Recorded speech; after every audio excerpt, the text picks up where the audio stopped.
Hi, welcome to Mahajan Academy. My name is Chaitanya Mahajan, and today we are going to start a new chapter from 10th CBSE, Life Processes.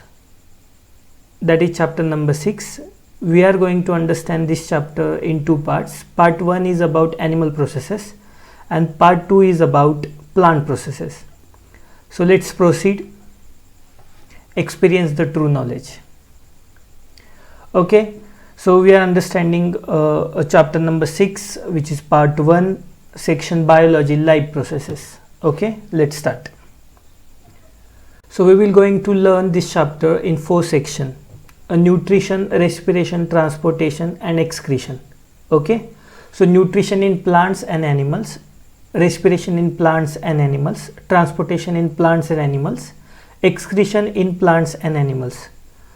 अगर आप book में जाके देखें तो syllabus की जो style है उसमें एक प्रॉब्लम है कि प्लांट के टॉपिक के बाद एनिमल का टॉपिक दिया हुआ है. अगर उन्होंने न्यूट्रिशन इन प्लांट्स डिस्क्राइब किया है तो उसके नीचे ही एनिमल का न्यूट्रिशन दे दिया है. बाद में प्लांट्स का रेस्पिरेशन तो उसके नीचे एनिमल का रेस्पिरेशन दिया है. लेकिन हमारी जो थिंकिंग है अंडरस्टैंडिंग की, उसमें इस प्रकार से प्रॉब्लम आता है. मतलब जब आप एनिमल का पढ़ते हो तो अगर आपने एनिमल के टॉपिक एक के बाद एक पढ़े तो आपको लिंक लगती है कि इस टॉपिक के बाद ये प्रोसेस होती है. अगर आप प्लांट एनिमल ऐसे पढ़ोगे तो आप कंफ्यूज हो जाओगे कि ये जो न्यूट्रिशन है या वो रेस्पिरेशन से रिलेटेड है, ये जो रेस्पिरेशन है या वो ट्रांसपोर्टेशन जो है उससे रिलेटेड है. तो ये ना हो इसलिए हमने ये जो टोटल चैप्टर है वो टोटली डिवाइड कर दिया है कि हम पहले एनिमल प्रोसेस सीखेंगे और बाद में प्लांट प्रोसेस सीखेंगे. तो अगर हम एनिमल का न्यूट्रिशन सीखेंगे तो उसके बाद रेस्पिरेशन, उसके बाद ट्रांसपोर्टेशन, एक्सक्रीशन, और बाद में हम ये सीखेंगे कि टोटल बॉडी रन कैसे होती है एनिमल में और टोटल प्रोसेसेस कैसे चलती है एक के बाद एक, और क्या वो रिलेटेड है, अगर रिलेटेड है तो वो कैसे रिलेटेड है. Okay, so let's go and we will understand the animal processes in this particular part. Okay, so we will divide this chapter into all animal processes and all plant processes. Let's start. First we have to understand nutrition in animal. तो हमको ये क्यों सीखना है, हमको human digestive system सीखना है. मेरी हिंदी इतनी अच्छी नहीं है तो, लेकिन मेरे कंसेप्ट्स बहुत अच्छे हैं, तो I will try to explain my true concept in very deep fashion. So अगर कोई हिंदी बोलने में कोई मतलब गलती हो जाती है तो माफ़ कर देना. सो ह्यूमन डाइजेस्टिव सिस्टम है तो पहले हम ये सीखते हैं 5 मिनट में कि हमें ये क्यों सीखना है, मतलब हमें क्या क्यों सीखना है, ये क्या हमें ज़रूरत है ये सीखने की. मतलब हम खाते तो हर रोज़ खाते हैं मतलब, लेकिन क्या वो न्यूट्रिशियस होता है. तो न्यूट्रिशियस होता है तो न्यूट्रिशियस का मतलब क्या होता है, हमें क्या न्यूट्रिएंट्स लेने चाहिए, कितने परसेंटेज में लेने चाहिए, कितने ग्राम हमें प्रोटीन खाना चाहिए, कितने ग्राम हमें कार्बोहाइड्रेट्स हर रोज़ खाना चाहिए. दिस इज़ वेरी इंपॉर्टेंट, क्योंकि लोग हमेशा सिर्फ बातें करते रहते, वो पान के गल्ले पे बातें करते हैं ना, वैसे बातें करते हैं, इससे ये होता है, उससे वो होता है, ये खाने से ये होता है, वो खाने से वो होता है. पता उनको टोटल प्रोसेस नहीं होती, सिर्फ कहा तो वो कुछ तो सुनते हैं और वो किसी से भी कनेक्शन लगा देता है उसका. इसका सिंपल उदाहरण है हमारी जो माँ है या घर में कोई पर्सन है, वो खाते वक्त हमेशा हमें कुछ भी बताते रहते, इसमें ये विटामिन होता है, उसमें वो विटामिन होता है. तो हमको भी पता होता है कि यार क्या बात कर रहे हैं, मतलब कुछ भी मतलब है ना, लेकिन वो क्या होता है उनको प्रोसेस नहीं पता होती है. तो हम ऐसा सोचते हैं कि हम अगर अच्छे पढ़े हुए हैं, हम स्कूल में जाते हैं तो सिलेबस में तो दिया होता है कि ये mouth, oesophagus, stomach, liver, pancreas, small intestine, large intestine क्या फंक्शन करते हैं. पेपर में क्वेश्चन आते हैं, लेकिन रियल लाइफ में ऐसा क्वेश्चन वगैरह नहीं होता. हमको खुद की बॉडी का जो नॉलेज है वो हमें खुद लेना पड़ता है, क्योंकि आपकी बॉडी तो आपको पता होना चाहिए कि ये जो बॉडी है वो कैसे फंक्शन करती है. तो मैं सिंपल क्वेश्चन पूछता हूँ कि आपकी जो बॉडी है उसमें कितने ग्राम प्रोटीन हर रोज़ लगते हैं. तो WHO जो वर्ल्ड हेल्थ ऑर्गेनाइजेशन है उसने एक बेंचमार्क सेट किया हुआ है कि you must have to eat protein. आपकी जो वज़न है अगर मेरा वेट 80 kg है तो मुझे 80 ग्राम, वज़न इतने ग्राम आपको प्रोटीन खाने ही चाहिए। अभी इमेजिन करके देखो, अगर आप नॉन वेजिटेरियन हो या अगर आप वेजिटेरियन, अगर आप नॉन वेजिटेरियन हो, आपने 100 ग्राम चिकन लिया तो उसमें 41 ग्राम 60 ग्राम के आसपास प्रोटीन रहते हैं। तो मतलब मुझे कितने कितने ग्राम प्रोटीन खाने चाहिए? 80 ग्राम। अगर हम 40 ग्राम के आसपास अगर देख ले तो 200 ग्राम चिकन मैंने हर रोज़ खाना चाहिए। अभी 200 ग्राम में तो मेरी पूरी फैमिली खाती है, मतलब इतना थोड़ी ना कोई चिकन खाता है। तो वो न्यूट्रिशन की जो वैल्यू है वो हमारी कंप्लीट नहीं होती, तो इसकी वजह से प्रॉब्लम होता है, मतलब हेयर लॉस होता है वो, क्योंकि वो प्रोटीन से बने होते हैं, या स्किन का टोन कलर चेंज हो जाता है, या कुछ तो प्रॉब्लम हो जाते हैं, बॉडी ग्रोथ नहीं होती है, या कई सारे प्रॉब्लम होते हैं जो कि हमें पता नहीं होता। वो पैंटीन की ऐड लगती है, वो ऐसे बाल दिखाती है, वो बोलती कि पैंटीन जिसमें है प्रोटीन वगैरह, है ना, और केराटिन का कमाल देखो वगैरह। वो केराटिन प्रोटीन है, मतलब अगर आप खाओगे नहीं अच्छा तो वो केराटिन अंदर से आता है। हम क्या बाहर से केराटिन नहीं डालते? मतलब अगर प्रोटीन ऐसे बाहर से लगा के बॉडी बढ़ती तो मतलब हमें तो ऐसे फूड लगाने चाहिए था ना, फिर हम ऐसे दाल भात तो ऐसे लगाते, मतलब है ना, तो खाने की क्या ज़रूरत है? मतलब हमको न्यूट्रिशन अंदर से चाहिए होता है, बाहर से नहीं, मतलब है ना। So we have to understand whole system कि क्या चलता है क्या नहीं चलता है। लोग बोलते हैं कि फ़ैट खाना गलत है, मतलब अगर कोई फैटी है तो हम उसको बोलते हैं मेरे को दिखा था उधर तू वड़ा पाव खा रहा था कॉर्नर पे, है ना, मतलब ऐसे हम टीज़ करते। तो क्या सच में ऐसा होता है क्या? फ़ैट बुरी चीज़ है, फ़ैट नहीं खाना चाहिए? तो ऐसे नहीं होता। अगर देखो ये मेरा, अगर मैं जिम जाता हूँ, मैं बॉडी बनाता हूँ, तो ये बॉडी बनते तो उसमें मसल है ना। अब आपको पता है मसल होता है जो कि डेंस होता है, और वो मसल बनने के लिए उसको प्रोटीन की ज़रूरत होती है। अगर आप जिम में जाओगे, वेट मारोगे या योगा करोगे आप, तो वो मसल टूटता है कॉन्ट्रैक्शन रिलैक्सेशन की वजह से। अगर वो टूटेगा तो वो जगह भरने के लिए उसको मटेरियल चाहिए, मतलब वो जो डिस्टेंस क्रिएट हो गया है वह नई सेल तैयार होने वाली है, और नई सेल अगर प्रोड्यूस होगी तो उसके लिए प्रोटीन, फैट्स, कार्बोहाइड्रेट चाहिए। अगर आप सही से न्यूट्रिशन नहीं लोगे तो वो जो ब्लैंक स्पेस हो गई है due to tear down of muscle, क्योंकि आपने वेट उठाया था, आपको पेन हो रहा है अभी उस जगह, क्योंकि वो टीयर हो गई है जगह, और उस जगह पे अगर आपने मटेरियल नहीं भरा तो वो पेन होगा आपको। तो जिम जाने के बाद लोग बोलते हैं कि यार मेरी बॉडी पेन हो रही है, क्यों? क्योंकि आप न्यूट्रिशन नहीं ले रहे। वो जो जगह खाली हुई है अभी नई वाली, उस जगह आप प्रोटीन डालोगे तो प्रोटीन से वो डीएनए सिंथेसिस होगा, फिर माइटोसिस होगा, और सेल के बाजू में सेल आएगी। अगर सेल के बाजू में सेल आएगी तो सेल बढ़ेगी, टिश्यू बढ़ेगा, टिश्यू बढ़ेगा तो ऑर्गन बढ़ेगा, बॉडी बढ़ेगी। इट्स सो सिंपल, बट हम कंफ्यूजन कर लेते हैं, हमको सही सिस्टम नहीं पता होती, हम सिर्फ पढ़ते रहते हैं, हमको कुछ लेना देना नहीं है उससे कि हाँ ये मतलब ज़रूरी है या नहीं है, मतलब ऐसे नहीं कि हमको सिर्फ मार्क्स चाहिए और पेपर में क्वेश्चन आता है 5 मार्क्स का, 3 मार्क्स का, 4 मार्क्स का। You have to understand this system for yourself कि क्या चल रहा है, मतलब है ना। अगर आप फैट नहीं खाओगे तो ये कवर कैसे करेंगे? ये मसल के ऊपर फैट है, अगर आप फैट खाना छोड़ दोगे तो ये कवर कैसे, ये स्किन कैसे कवर होगी? तो फैट अच्छी चीज़ होती है, लेकिन आप कितने परसेंटेज में वो खाते हो। ज़्यादा फैट खाते हो तो वो स्टोर कहाँ होता है, तो वो चीज़ें आपको समझनी चाहिए। हमेशा सही और बुरे में नहीं जज करना चाहिए चीज़ों को, वो कितनी रिक्वायर है कितनी रिक्वायर नहीं है वो देखना चाहिए। So first we have to understand human digestive system.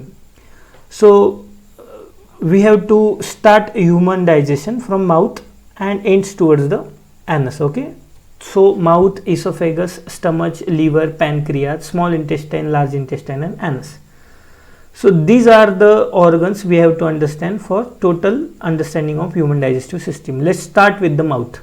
Okay, तो माउथ में क्या होता है? माउथ में सलाइवरी ग्लैंड होते हैं, है ना। आप अगर आपके मुंह को देखेंगे अंदर से, मतलब आप सिर्फ ऊपर से देखते हो, कभी आपके टंग के नीचे भी देखा करो, मतलब जूम करके कोई तो फोटो निकालो तो आपको पता चलेगा। आपके ऐसे अगर टंग है आपके, तो अगर वो ऐसे रोल कर दो आप, तो उसके नीचे 2 होल होते हैं, और 2 होल होते हैं, उसमें से स्प्रिंकल जैसे सलाइवा निकलती रहती है हर सेकंड और मिनट बाद।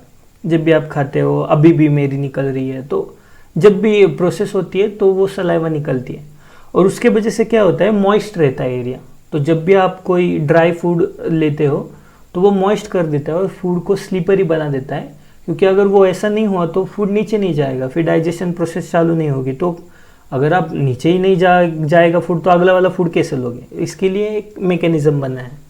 तो माउथ है, उसमें सलाइवरी ग्लैंड है, वो सलाइवा सिक्रेट करती है which helps to make food sticky. तो वो स्टिकी बनाती है और फूड को स्लीपरी बनाती है और नीचे नीचे डालती है। नाउ नेक्स्ट पार्ट, जब फूड नीचे जाता है तो वो ईसोफेगस से जाता है। वो ईसोफेगस एक नैरो पाइप जैसा है, उसमें से फूड नीचे नीचे जाता है। और ईसोफेगस में एक अमेजिंग थिंग होती है, कभी कभी हम ऐसे लेट के खाते हैं ना, मतलब अगर ये मेरा मुंह है, अगर ये मेरा मुंह है और ये मेरी बॉडी है, तो ऐसे मुंह में से मैंने कुछ तो खाया ऐसे लेटे लेटे, और ऐसे कैसे जाता है? मतलब ये तो ठीक है कि मैं बैठा हूँ और मैंने कुछ खाया, ग्रेविटी की वजह से नीचे चला गया, लेकिन मैं ऐसे सोया हूँ तो फूड ऐसे कैसे जाएगा, है ना? या वो रामदेव बाबा जैसा हमने अगर शीर्षासन वगैरह कर दिया तो और हमारा मुंह नीचे और हवा से हमने खाना डाला तो वो ऊपर जाएगा क्या? यस जाएगा। अपसाइड डाउन भी फूड जाता है, नॉट मतलब आप खाते ही रहोगे ऐसे नहीं, मतलब जाता है। क्यों? क्योंकि जो इसोफेगस होता है ना, इसकी जो लाइनिंग होती है वो हमेशा ऐसी कॉन्ट्रैक्ट रिलैक्स करती है। तो वो जो contraction and relaxation of oesophagus है अंदर के अंदर, मतलब यहाँ फूड डाला तो ऐसे रिलैक्स, वापस कॉन्ट्रैक्ट रिलैक्स, तो वो क्या होता है, ऐसे कॉन्ट्रैक्ट रिलैक्स होता रहता है। इसलिए इसके वजह से जो फूड है वो नीचे नीचे नीचे ट्रांसफर होता रहता है। तो इसको बोलते हैं पेरिस्टाल्टिक मूवमेंट। रिदमेटिक, वो रिदम में होता है ऐसे, rhythmic contraction and relaxation of the inner lining of oesophagus known as peristaltic movement.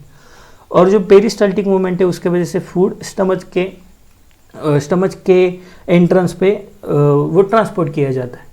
अभी स्टमक में जब फूड एंटर होता है तो स्टमक तो बेसिकली क्या करता है, हम जो भी फूड खाते हैं वो कॉम्प्लेक्स फूड खाते हैं। कॉम्प्लेक्स फूड मतलब हम बड़ा वाला फूड खाते हैं क्या? वैसे नहीं होता। कॉम्प्लेक्स का मतलब है उसमें सब मिक्स होता है। मतलब हम कोई राइस खाते हैं तो ऐसे थोड़ी बोलते हैं ना, ऐसा राइस उठा के नहीं, this is protein, this is fat and this small amount is protein, I don't like protein, और वो आप जो राइस है वो तोड़ देते हो और सिर्फ फैटी खाते हैं। ऐसे नहीं होता। आप फूड खाते तो वो कॉम्प्लेक्स होता है, उसमें प्रोटीन, फैट्स, कार्बोहाइड्रेट सब मिक्स होते हैं। मतलब आप चिकन खाते हो या आप दाल खाते हो तो उसमें थोड़ी ना सिर्फ प्रोटीन ही होते हैं, उसमें तो कार्बोहाइड्रेट्स भी होते हैं, विटामिन होते हैं, फैट भी होता है। हाँ, अमाउंट अलग अलग हो सकता है लेकिन होता तो है। मतलब आप जो फूड खाते हो वो कॉम्प्लेक्स मॉलिक्यूल खाते हो, वो उसमें क्या किसी ऑर्गन के या किसी चीज़ को देखकर आप सिर्फ बता नहीं सकते कि हाँ ये प्रोटीन है और ये फैट्स है, वो तो कॉम्प्लेक्स होता है। तो बॉडी क्या करती है, वो जो कॉम्प्लेक्स फूड है वो खाती है और उसका सिंपल चीज़ में कन्वर्ट करती है। वो तो ह्यूमन डाइजेशन का मेन मोटो है कि वो कॉम्प्लेक्स टू सिंपल फूड करती है। और सिंपल मतलब क्या, वहाँ 4 बकेट इमेजिन करो कि प्रोटीन, फैट्स, कार्बोहाइड्रेट्स, विटामिन। आप जो भी फूड खाओगे वो प्रोटीन, फैट्स, कार्बोहाइड्रेट्स में वो अलग करती रहेगी।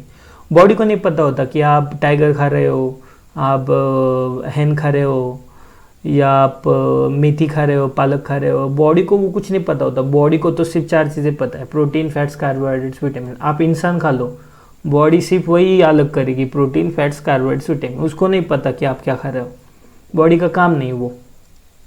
तो अब जब भी फूड एंटर होता है स्टमच में तो उसके बाद क्या होता है, एसिड सीक्रेट होता है। अगर ये मेरा माउस है, अगर ये माउस के ऊपर मैं एसिड डाल दूँ तो क्या होगा, तो इसमें पोर्स हो जाएंगे और इसके टुकड़े टुकड़े हो जाएंगे, ये जल जाएगा। तो वैसे अगर मैंने पनीर का कुछ तो टुकड़ा खाया और जो पनीर खाया मैंने उस पर अगर स्टमच है उसमें अगर एसिड उस पर सीक्रेट हो गया तो वो जो पनीर है उसके छोटे छोटे पीसेस हो गए। तो वो जो कॉम्प्लेक्स फूड है उसको छोटे छोटे पीसेस में ट्रांसफ़र करने का काम कौन करता है, एसिल एसिड करता है, जो कि स्टमच में होता है।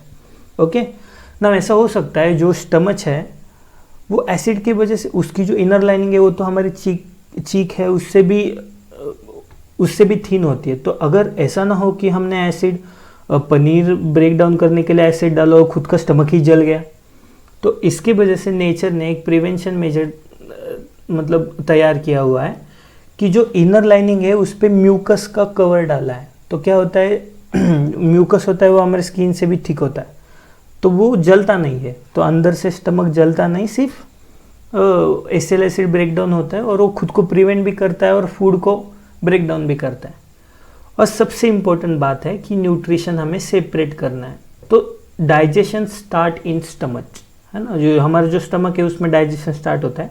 सबसे पहले हम जो भी बचपन से बूढ़े होने तक या मरने तक जो भी हम फूड खाते हैं, सबसे पहले बॉडी में जो सेपरेट किए जाते हैं वो है protein, because it is a body building material, तो वो इसेंशियल है। तो हमें वो जो प्रोटीन है वो सबसे पहले रिमूव करने पड़ते हैं। तो स्टमक है उसमें एक एंजाइम रहता है, मैं एंजाइम को ऐसा बोलता हूँ कि लाइक इंसान है वो कलेक्ट करने का काम करता है। अगर ये स्टमक है तो इधर कोई इंसान बैठा है, पेप्सिन पेप्सिन पेप्सिन पेप्सिन, और वो कलेक्ट रहते हैं। अगर उसको प्रोटीन दिखा तो वो कलेक्ट करता है डालता है, कलेक्ट करता है डालता है। और अगर ये स्टमक है तो ये स्टमक में ऐसे बाजू से सब ब्लड वेसल होते हैं जिसमें ब्लड होता है, और ब्लड में विटामिन होते हैं। मैं विटामिन को टैक्सी बोलता हूँ। तो वो क्या करते हैं, टैक्सी क्या करते हैं, एक जगह से दूसरी जगह लेके जाती है। तो अगर मैंने जिम मारी और जिम में बाइसेप मारे तो इसमें क्या होता है, वो ब्रेक होती है सेल, तो उसको क्या लगता है, प्रोटीन लगता है, तो वो कॉल करती है ना।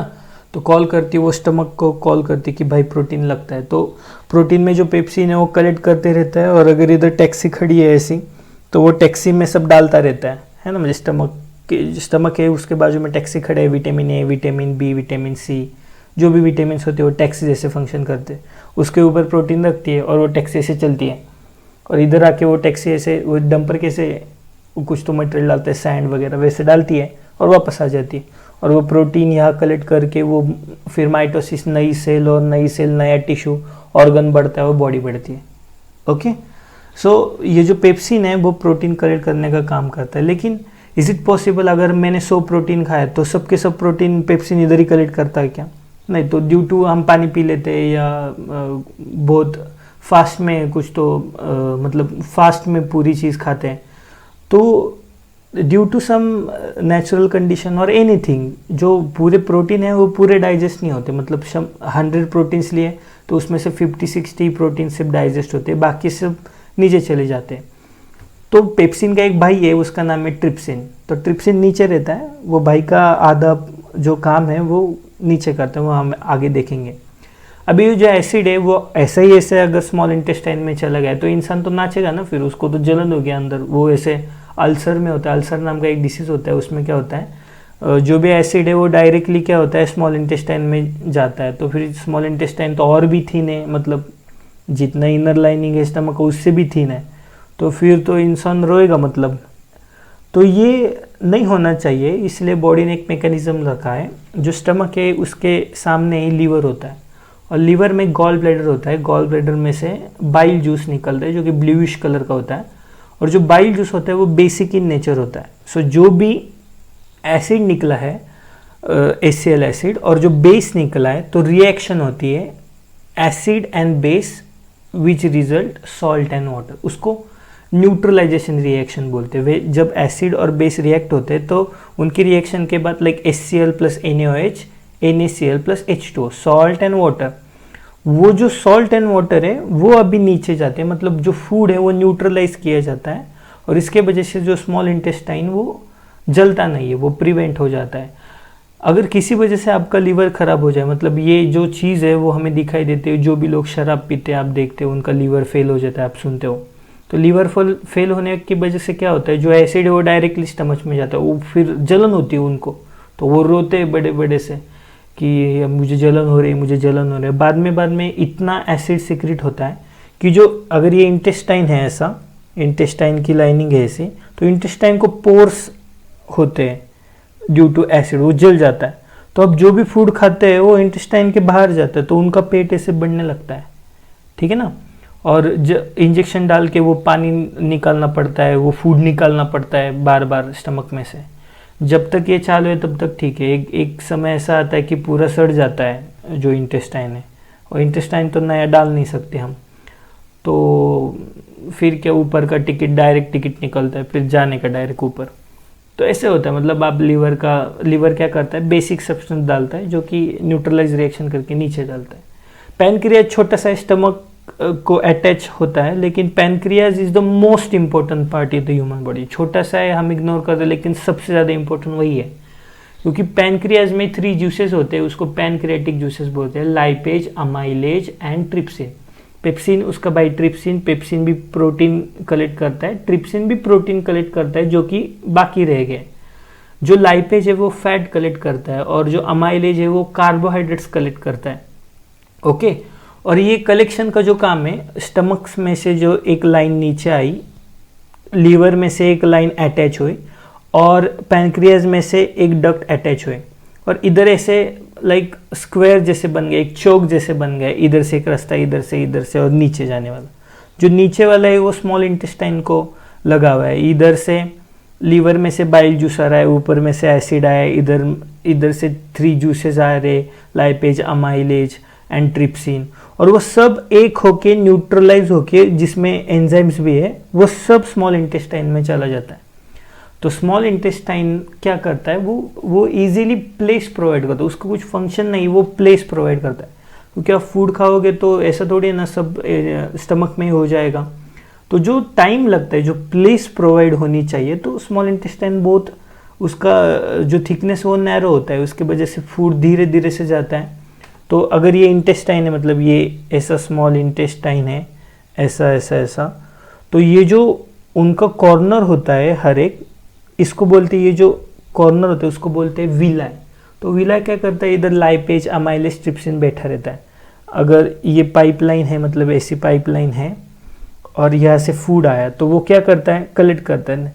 प्रोटीन दिखा तो ले लेता है ट्रिप्सिन, है ना, फैट दिखा तो लाइपेज ले लेता है, ग्लूकोज दिखा तो कार्बोहाइड्रेट, मतलब जो ग्लूकोज है कार्बोहाइड्रेट, वो अमाइलेज ले लेता है। और यहाँ भी ऐसे ब्लड वेसल होते हैं, फिर वो कलेक्ट करने का और ब्लड में डाल देने का, ब्लड में विटामिन रहते हैं, वो ट्रांसपोर्ट करते रहते हैं। तो वो जो एब्सॉर्प्शन का फंक्शन है वो स्मॉल इंटेस्टाइन में होता है और वो प्लेस प्रोवाइड करता है। और लार्ज इंटेस्टाइन क्या करता है, हम जो भी मटेरियल खाते हैं वो क्या होता है कि बाद में वेस्ट हो जाता है, उसमें वाटर, हम फ्लूइड भी खाते हैं तो वाटर वगैरह सब इंक्लूड होता है।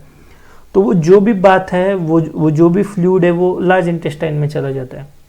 बट हम सब मटेरियल डाल नहीं सकते, because there are some good bacteria, microbes जिसे बोलते हो, अच्छे बैक्टीरिया होते हैं, अच्छे सॉल्ट होते हैं जो हमको चाहिए होते हैं। तो वो स्टोर करने के लिए जो लार्ज इंटेस्टाइन है वो क्या करता है, सॉल्ट एंड वाटर एब्सॉर्ब कर लेता है। और जो थिक फिकल मैटर बचता है, जिसमें बहुत सारा वेस्ट है, वो एनस के थ्रू निकाला जाता है। अभी बहुत सारे टीचर है या कोई भी है, वो मतलब सिलेबस में भी एनस में जो वेस्ट मटेरियल निकलता है उसका डिटेल में कुछ मतलब बताया नहीं उन्होंने। लेकिन आप फिर भी देखो, पहले 200, 300, 400 साल पहले थोड़ी हॉस्पिटल होते थे या डॉक्टर होते थे, कोई MRI मशीन होता था, CT स्कैन, ऐसा कुछ नहीं होता था। मतलब तो वो कैसे पता चलता था कि आपको बीमारी हुई या नहीं हो? वो फीकल मैटर है। फीकल मैटर मतलब जो वेस्ट बाहर निकलता है उसको फीकल मैटर बोलते हैं साइंटिफिक टर्म में। तो फीकल मैटर का कलर देखते थे, वो पेल येलो है या डार्क ब्लैक है या लाइट ब्लैक है वगैरह, ऐसे कलर देख के वो बताते कि हाँ इसमें कुछ तो बैक्टीरिया है, वायरस है, या कुछ तो प्रॉब्लम है, या वो जो भी खा रहा है वो पच नहीं रहा है उसको, वगैरह वगैरह। ऐसे बहुत सारी चीज़ें वो फीकल मैटर देख के आप बता सकते हैं। तो इसकी वजह से फीकल मैटर का स्टडी बहुत इंपॉर्टेंट है। पीपल ध्यान नहीं देते, मतलब लोग ज़्यादा ध्यान नहीं देते इस पर, लेकिन it's very important. Okay, next तो देख लेते हैं फास्ट। ये है सलाइवरी ग्लैंड, ये है माउथ, ईसोफेगस, लीवर, स्टमच। ये जो ईसोफेगस है वो स्टमच में चिपका होता है। एक्चुअली हमें एसिडिटी होती है तो कहाँ होती है, पेट में होता है ना। वो पेट का होता है नीचे, है ना, नहीं, पेट इधर होता है। मतलब आपकी जो चेस्ट है वो जहाँ ख़त्म होती है वहाँ पेट होता है ना। तो एक्चुअली आप जिसे पेट बोलते हैं ना, वो स्मॉल इंटेस्टाइन है, वो उसे पेट नहीं बोलते, मतलब उसे स्टमच नहीं कहते। स्टमक मतलब पेट, तो वो इधर होता है। मतलब आपको एसिडिटी होती है तो कहाँ होती है, चेस्ट में होती है ना। भाई चेस्ट में कैसे एसिडिटी होगी, फूड क्या चेस्ट में जाता है, फूड तो स्टमक में जाता है। तो एसिडिटी कहाँ होती है, स्टमक में। वो इनो की ऐड होती है ना, 6 सेकंड में काम करे फटाफट, तो वो ऐसे पीता है और वो ऐसे स्टमक में जाते वक्त दिखाते हैं। तो ऐसे चेस्ट में जाते वक्त दिखाना चाहिए था ना, अगर चेस्ट में बर्न होता है तो। नहीं, बर्न किधर होता है, ये जो एरिया है ना, बस ईसोफेगस और स्टमक का जो पॉइंट है, मतलब ये जो एरिया है, जॉइनिंग पॉइंट है, तो एसिड क्या होता है, ऊपर निकल जाता है। तो वो ईसोफेगस में एसिड चला जाता है तो वो बर्न होता है, तो हमें चेस्ट में बर्न होता है ऐसी फीलिंग होती है। ओके, सो लेट्स सी क्या क्या फंक्शन है। तो ये स्टमक है, लीवर है, गॉल ब्लैडर है, ये छोटा वाला जो उसमें से बाइल जूस निकलता है। इधर पैनक्रियाज है ये वाला, ये small intestine, large intestine, appendix होती है छोटी इधर, जिसका ऑपरेशन हो जाता है, कभी कभी पेन होता है तो, या उसको इन्फेक्शन हो जाता है तो, और इधर एनस है last. So let's sea mouth. Mouth क्या होता है? माउथ में contain salivary glands which makes food slippery, और स्लीपरी की वजह से वहाँ माल्टोस शुगर भी होती है ना। माल्टोस शुगर कभी कभी आप अगर ज्वारी की या बाजरे की कुछ तो भाकरी खाते हैं तो क्या होता है उसमें कुछ तो स्वीट सा लगता है, क्योंकि उसमें वो जो सलाइवरी ग्लैंड है उसमें माल्टोस शुगर होती है, वो कार्ब्स होते हैं, वो कार्बोहाइड्रेट ऐड हो जाते हैं तो आपको स्वीट सा लगता है, मतलब उसमें माल्टोस शुगर होती है, और वो फूड को स्लीपरी बना देता है और नीचे ढकेल देता है।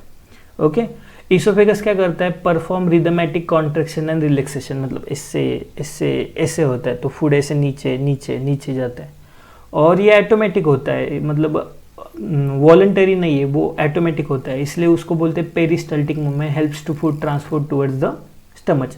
स्टमच है उसमें HCl एसिड है, helps to break down complex food into simple one. Acid पड़ता है तो जलता है, छोटे छोटे पार्टिकल्स में उसका डिवीजन होता है और वो नीचे ढकेल दिया जाता है for the further processes. Okay, mucus होता है वो protect inner lining of stomach from burning due to its own secretion of acid. खुद का जो एसिड सिक्रेट कर रहा है स्टमच, उससे ही बर्न ना हो जाए, इसलिए अंदर से उसको एक लाइनिंग है, प्रोटेक्शन दिया हुआ है, उसका नाम है mucus. Okay, and third and most important is digestion की स्टार्ट कहाँ होती है? स्टमक में। क्यों? क्योंकि उसमें प्रोटीन है, वो सेपरेशन का काम किया जाता है, और वो सेपरेशन का काम करता है एंजाइम। एंजाइम क्या होता है? अगर हम कोई चीज़ 3 घंटे, अगर कोई चीज़ करने में हम 3 घंटे लगाते हैं तो एंजाइम एक ऐसा इंसान है जो वो चीज़ आधे घंटे में ही कर देता है, तो रेट ऑफ रिएक्शन बढ़ा देता है एंजाइम। इसकी वजह से एंजाइम्स जो है वो डाइजेशन कम टाइम में करते हैं। अगर एंजाइम्स नहीं होते तो कम से कम डाइजेशन 2-3 दिन तक चलता, लेकिन एंजाइम के वजह से वो 2-4 घंटे में कन्वर्ट हो जाता है। ओके, तो एंजाइम क्या होता है? जो रेट ऑफ रिएक्शन बढ़ा दे। तो पेप्सिन एक एंजाइम है, वो कलेक्ट करता है प्रोटीन और ब्लड में डालता है, और वो विटामिन की टैक्स से वो लेती है उसके ऊपर और वो जाती है एक जगह से दूसरी जगह पे।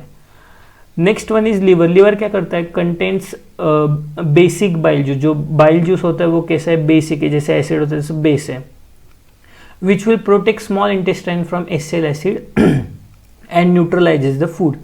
और जो फूड है उसको न्यूट्रलाइज कर देता है, जिसकी वजह से एसिड जो है वो स्मॉल इंटेस्टाइन की इनर लाइनिंग को कोई हानि ना पहुंचाए।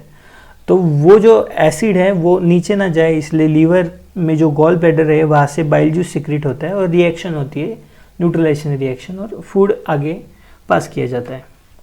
नेक्स्ट, पैनक्रियाज क्या करता है? Contains 3 enzyme. ये जो पैनक्रियाज है उसमें 3 एंजाइम्स होते हैं। ट्रिप्सिन वो जो कलेक्ट प्रोटीन कलेक्ट करता है। ट्रिप्सिन कौन? वो पेप्सिन का भाई छोटा।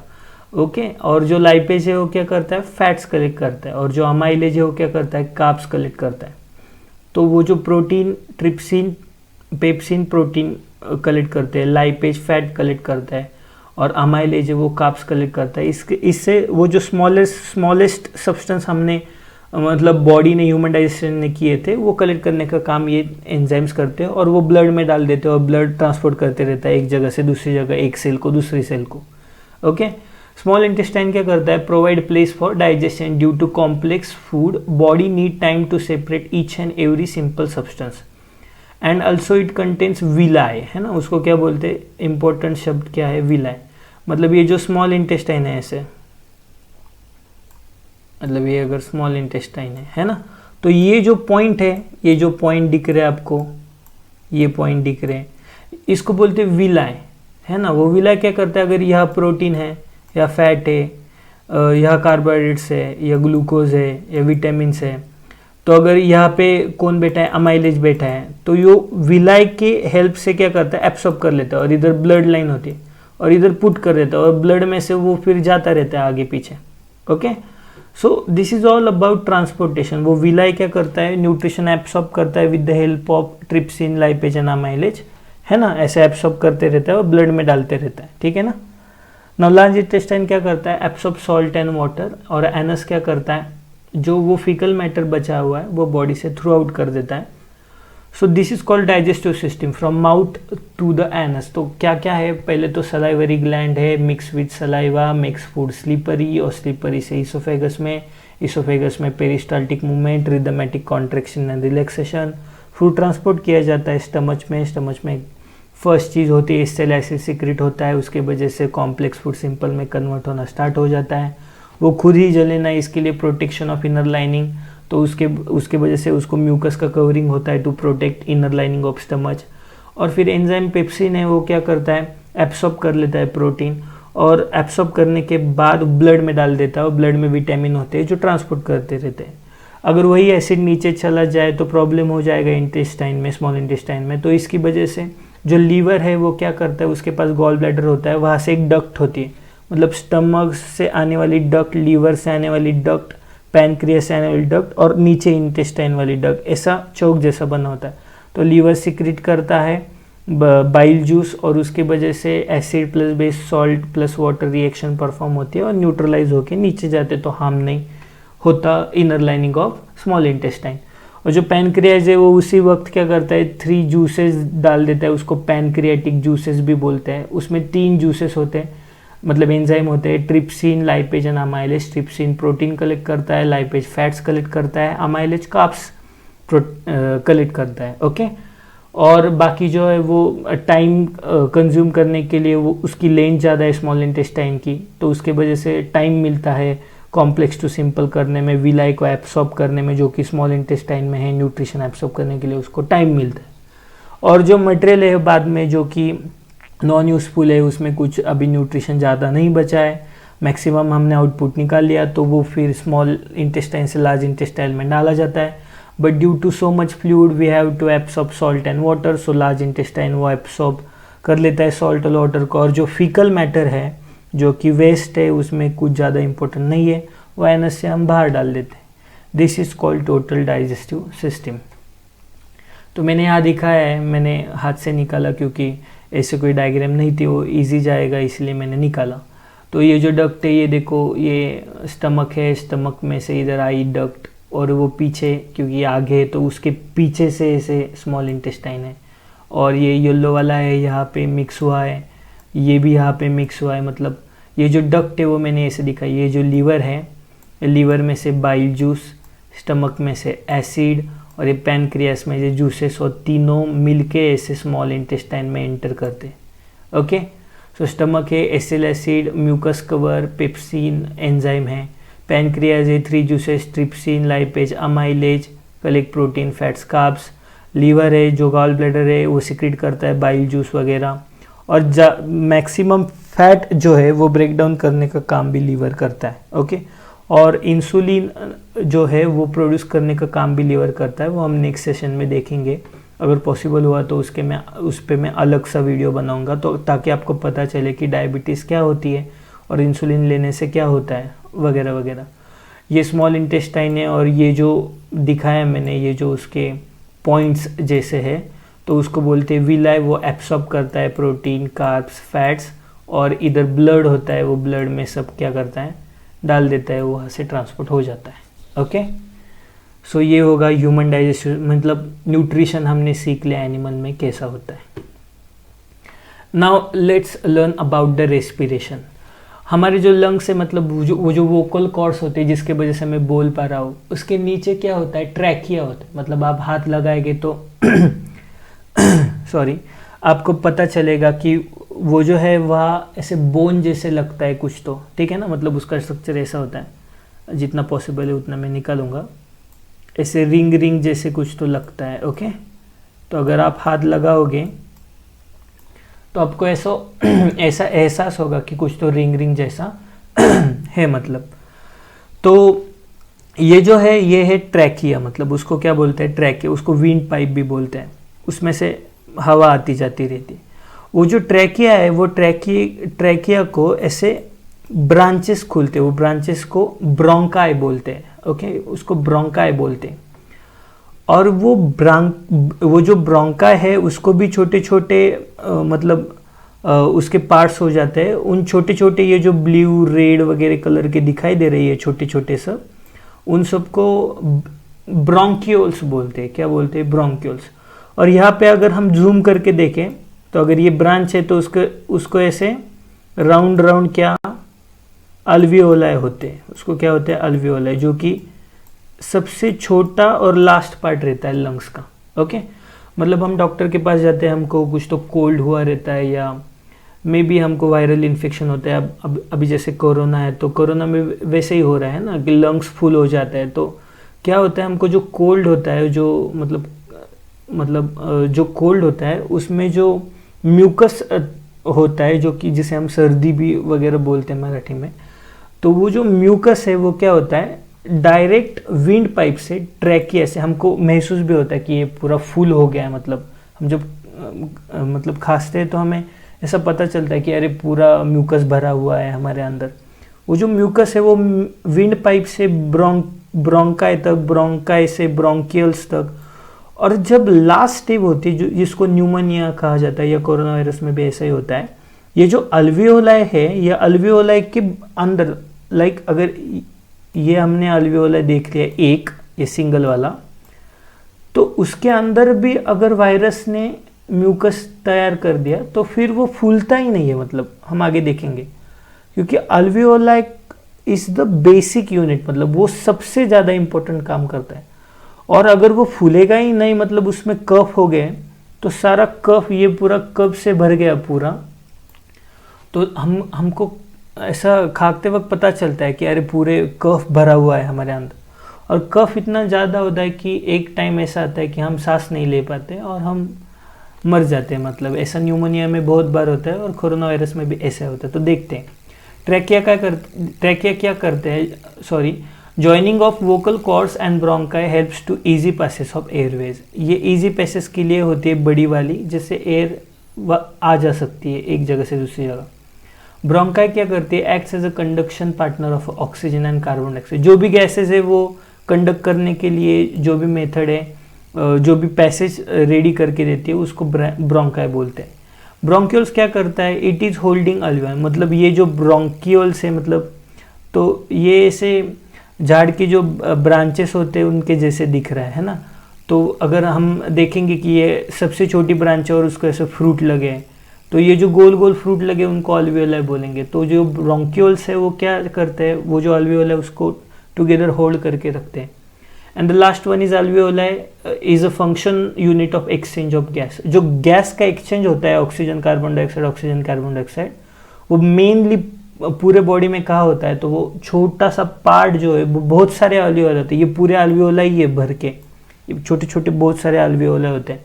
तो उसमें से वो ट्रांसपोर्ट करके वो अल्वियोलाई जो है, अगर ये अल्वियोलाई है गोल वाला, तो उसको ब्लड वेसल रहती है, तो वो जो ऑक्सीजन है वो डायरेक्ट ब्लड में डालते हैं, और वह आरबीसी खड़ी होती है, तो आरबीसी पे ऑक्सीजन बैठता है और ब्लड में जाता है। जैसे विटामिन के गाड़ी को मैंने टैक्सी कहा था, वैसे इधर भी एक गाड़ी, उसका नाम आरबीसी है। तो वो आरबीसी पे ऑक्सीजन बैठता है और वो ऑक्सीजन ट्रांसपोर्ट का काम करती है आरबीसी। तो ब्लड इज ऑक्सीजनेटेड। पहले जो होते हैं आरबीसी है, ब्लड भी है लेकिन उसमें ऑक्सीजन नहीं है, तो उसको डीऑक्सीनेटेड ब्लड बोलते हैं। लेकिन जब उसमें ब्लड है, उसमें आरबीसी है, और वो अल्वियोलाई से उसने ऑक्सीजन सेपरेट करके ऑक्सीजन डाल दिया, तो वो जो आरबीसी है उसके ऊपर वो ऑक्सीजन बैठता है और वो नीचे चला जाता है, उसको बोलते हैं ऑक्सीजनेटेड ब्लड। तो आगे देखते हैं, मतलब रेस्पिरेशन ऑफ द लंग्स किधर परफॉर्म होता है, मेनली अल्वियोलाई में होता है ना। तो ये है ट्रैकिया, ये है ब्रोंकाई, और ब्रोंकाई को ये छोटे छोटे अल्वियोलाई, ब्रोंक्यूल्स है, और उसको ये छोटे छोटे अल्वियोलाई जो मैंने हाथ से निकाले। तो उसमें से एक, अगर ये हम छोटा गोल देखें, मतलब ये छोटा राउंड देखें, तो वन सिंगल अल्वियोलाई, तो वो ऐसा दिखता है, ठीक है ना। तो ये जो अल्वियोलाई है, इसमें मैंने दिखा है कि ये जो बैड स्पेस, मतलब एंग्री वाली स्माइल है, वो CO2 है, और जो हंस रही है वो O2 है। ओके, तो ये O2 और हम अगर सांस ले तो उसमें कार्बन डाइऑक्साइड, नाइट्रोजन, ऑक्सीजन वगैरह सब लेते हैं। लेकिन अल्वियोलाई क्या करता है, ये जो ऑक्सीजन है वही ट्रांसपोर्ट करता है। मतलब ये जो मेम्ब्रेन है अल्वियोलाई का, ये ऐसे दिखते हैं सच में, है ना। तो ये जो पोर्स है, ये जो मेम्ब्रेन है सिल्वर कलर के, तो ये जो सिल्वर कलर के मेम्ब्रेन है वो सेमी परमेबल होते हैं। सेमी परमेबल मतलब कुछ ही चीज़ों को वो अंदर से बाहर डालते हैं। तो इसकी वजह से क्या होता है कि जो भी मटेरियल है, ऑक्सीजन है, वो ट्रांसपोर्ट होता है अंदर से बाहर तक। तो सिर्फ ऑक्सीजन ही होता है, अदर गैसेस नहीं होते। मतलब अभी ये अल्वियोलाई छोटा रहता है, हमने सांस ली, ब्रोंकाई, ब्रोंकियोल्स, अल्वियोल, अल्वियोलाई फूलता है ना, क्योंकि उसमें अभी हवा आ गई मतलब, है ना, और उसमें हवा मतलब कार्बन डाइऑक्साइड सब है, लेकिन ये जो डिस्टेंस है मतलब ऐसे, अगर ये अल्वियोल है तो ये जो डिस्टेंस है इसके जैसा मतलब, तो ये जो डिस्टेंस है उसमें से सिर्फ अगर ये ऑक्सीजन है तो सिर्फ ऑक्सीजन ही निकलता है, अगर ये CO2 होता है तो अंदर ही रहता है, तो उसके वजह से हम जब एक्सेल करते तो वापस वो मिटता है ना, मतलब ऐसा कम हो जाता है, कॉन्ट्रैक्ट हो जाता है, तो वो वहाँ से फिर वापस carbon dioxide bronchials, trachea, nose से बाहर निकल जाता है वापस। हमने अगर इनहेल किया तो वापस ऑक्सीजन जाएगा, प्रेशर से ऑक्सीजन नीचे, आरबीसी खड़ी है ब्लड में, उसमें ऑक्सीजन बैठेगा, चला ऑक्सीजन निकला, है ना, और वो कार्बन डाइऑक्साइड वो वापस कॉन्ट्रैक्ट हो जाएगा, कार्बन डाइऑक्साइड ऊपर ऊपर ऊपर, तो ये कंटिन्यूसली चलता रहता है ना। अगर आपके अल्वियोलाई खराब हो गए तो फिर बात खत्म। अगर जो भी स्मोक करते तो स्मोक में क्या होता है, निकोटीन होता है ना, तो वो निकोटीन क्या करता है, ये जो पोर्स है ना, ये मतलब ये जो पोर्स है ये ओपन कर देता है, या तो ये पूरी जगह निकोटीन से भर जाते हैं, तो फिर ना ऑक्सीजन जा पाता है ना कार्बन डाइऑक्साइड बाहर निकल पाता है, तो बाद में ऐसा होता है, ये जो रेड कलर ब्लू कलर के दिख रहे हैं ना, तो ऐसा पूरा काला पड़ता जाता है, ये पूरे काले हो जाते हैं फेफड़े।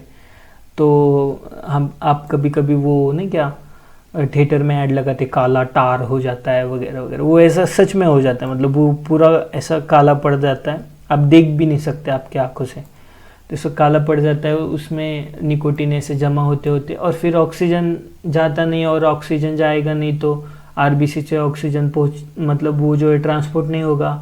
तो अगर यहाँ पे कोई सेल है और सेल में ऑक्सीजन लगता है, तो अगर आप ऑक्सीजन ही अंदर नहीं डालोगे तो सेल तो आगे फंक्शन ही नहीं करेगी, अगर सेल फंक्शन नहीं करेगी तो टिश्यू फंक्शन नहीं करेगा, टिश्यू फंक्शन नहीं करेगी तो ऑर्गन फंक्शन नहीं करेगा, और धीरे धीरे एक एक ऑर्गन बंद पड़ता है, और एक टाइम ऐसा जाता है कि फिर आप पूरी बॉडी बंद हो जाती है, आप ऊपर चले जाते हो फिर, है ना।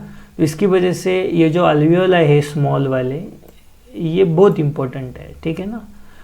तो मैंने इधर दिखाया कि ये जो छोटी आरबीसी है, ऐसे नहीं क्या जेम्स की गोली होती है रेड कलर की, वैसे जेम्स की गोली है ये वाली, और ये मतलब मैंने होड़ी जैसे दिखाया है ना, बोर्ड जैसा, तो मतलब ये ब्लड है और यहाँ से ऑक्सीजन आता है और इस पे बैठता है, और फिर ऑक्सीजन एक जगह से दूसरी जगह पे ट्रांसपोर्ट करते रहता है। ओके, सो मतलब पता चला कि हमने इनहेल किया, वोकल कॉर्ड्स, ट्रैकिया, ट्रैकिया से ब्रोंकाई, ब्रोंकाई से ब्रोंक्यूल्स, ब्रोंक्यूल्स से अल्वियोलाई, और अल्वियोलाई में अगर इनहेल किया जो एयर है उसमें से ऑक्सीजन नीचे जाने के बाद आरबीसी, आरबीसी चली ब्लड में से सेल के पास ऑक्सीजन लेके, ऑक्सीजनेटेड ब्लड।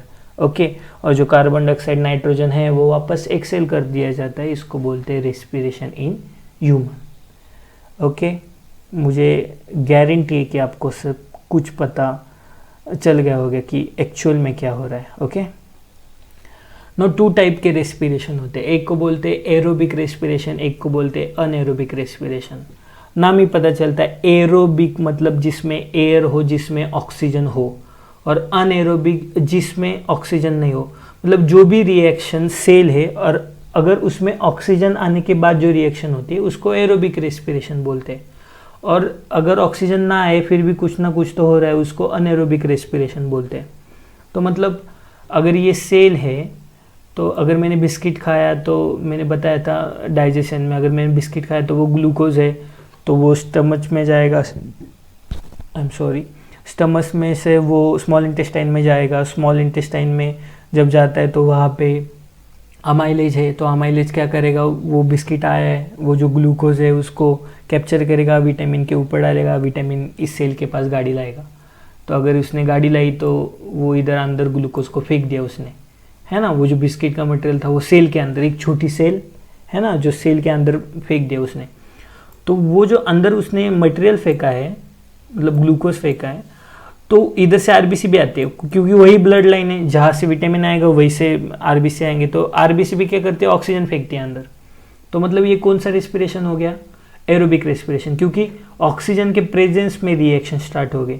तो अगर ग्लूकोज है उसकी रिएक्शन ऑक्सीजन के साथ हो जाए, मतलब उसको ऑक्सीडेशन बोलते हैं। तो when glucose oxidises it's converted into pyruvic acid. Pyruvic acid के नाम का एक कंपाउंड होता है, जैसे H2 एक कंपाउंड है, HCl एक कंपाउंड। वैसे पायरुविक नाम का एक कंपाउंड होता है, उसको पायरुविक एसिड बोलते हैं, जो कि ग्लूकोज के ऑक्सीडेशन होने के बाद तैयार होता है इधर सेल में, सेल साइटोप्लाज्म में। ये जो साइटोप्लाज्म है, जो ब्लैंक जगह है सेल में, उधर ये फॉर्म होता है। और जो पायरुविक एसिड है, और क्योंकि आरबीसी तो बहुत है, पर सेंटीमीटर स्क्वायर मतलब 1 सेंटीमीटर 1 mm, मतलब 1 सेंटीमीटर 1 सेंटीमीटर 1 सेंटीमीटर का अगर क्यूब करें हम हमारे बॉडी पे, तो उसमें 10 लाख से ज़्यादा आरबीसी होते हैं। तो फिर ऑक्सीजन भी कितने हो गए, मतलब बहुत सारे आरबीसी और ऑक्सीजन होते हैं। तो ऑक्सीजन तो बार बार आते रहते, तो बिस्किट थोड़ी ना हम दिन भर खाते रहते, लेकिन ऑक्सीजन तो बार बार आते रहता है। तो वो जो पायरुविक एसिड है वो भी ऑक्सीडाइज होता है, क्योंकि आरबीसी और ज़्यादा ऑक्सीजन लाता है। तो वो पायरुविक एसिड वो कन्वर्ट हो जाता है एसिटिल को, जैसे HCl पायरुविक एसिड कंपाउंड है, वैसे एसिटिल कोए पर कंपाउंड है। तो वो जो एसिटिल कोए है उसको और ऑक्सीजन मिलता है, जो कि आरबीसी हमेशा डालती रहती है, तो और ऑक्सीडाइज हो जाता है, कन्वर्टेड इनटू NADH FADH, जो कि एक कंपाउंड है। और वो NADH FADH और ऑक्सीडाइज होते हैं तो वो ATP फॉर्म करते हैं। और इधर बहुत सारे माइटोकॉन्ड्रिया होते हैं, वो जो ATP होते हैं वो इधर ATP मतलब मैं इमेजिन करता हूँ कि बल्ब, लाइट के बल्ब, एनर्जी, तो ऐसे बहुत सारे लाइट के बल्ब माइटोकॉन्ड्रिया में हम स्टोर करके रखते हैं। फिर बाद में गोल्जी कॉम्प्लेक्स का फ़ोन आता है माइटोकॉन्ड्रिया कि भाई हमारे पास एनर्जी कम है, भाई भेज दे तू। या न्यूक्लियस का कभी फ़ोन आता है, भाई मेरे को DNA फॉर्मेशन करना है, वर्क फोर्स चाहिए, एक काम कर, मेरे को ATP भेज दे, मतलब इंसान भेज दे काम करने के लिए, एनर्जी भेज दे। फिर माइटोकॉन्ड्रिया मैनेज करता रहता है। इसलिए हमने 8 या 9th में पढ़ा था कि mitochondria is called as a power house of the cell, क्योंकि वो पावर का सप्लाई करते रहता है। ओके, अगर ऑक्सीजन का प्रेजेंस हो तो, लेकिन किसी वजह से हमको ऑक्सीजन मिला नहीं तो क्या होगा, जो ह्यूमन है उसमें अगर ऑक्सीजन मिला नहीं तो glucose directly converted into lactic acid, ये प्रोसेसिंग नहीं होगी, वो डायरेक्टली कन्वर्ट हो जाएगा लैक्टिक एसिड में। तो ये क्या चीज़ है, मतलब हम जब थकते हैं तो हमको स्वेट आता है, हमको पसीना आता है, तो पसीना कहाँ से आता है, मतलब अगर हम सही में काम करते जहाँ प्रेजेंस ऑफ ऑक्सीजन, तो हमको पसीना नहीं आता। क्यों नहीं आता? जब हमको ऑक्सीजन की कमी पड़ती है तभी हमको पसीना आता है, क्योंकि बॉडी जो है वो एरोबिक रेस्पिरेशन से अनएरोबिक रेस्पिरेशन चली जाती है। आरबीसी अकेले आती है, उसके पास कोई ऑक्सीजन नहीं रहता। फिर जो ग्लूकोज है उसको ऑक्सीजन नहीं आ रहा है तो वो कन्वर्ट हो जाता है लैक्टिक एसिड में। और जब सेल में एसिड बनता है तो सेल बर्न होती है, क्योंकि एसिड है, बर्न होगा एसिड से। और अगर सेल बर्न होगी तो टिश्यू बर्न होगा, टिश्यू बर्न होगी तो ऑर्गन बर्न होगा, और ऑर्गन बर्न होगा तो हम नीचे बैठ जाएंगे थक के कि नहीं भैया अभी नहीं हो रहा है, मुझे पेन हो रहा है अभी। तो वो किसकी वजह से हो, क्योंकि ऑक्सीजन नहीं पहुंचा, है ना।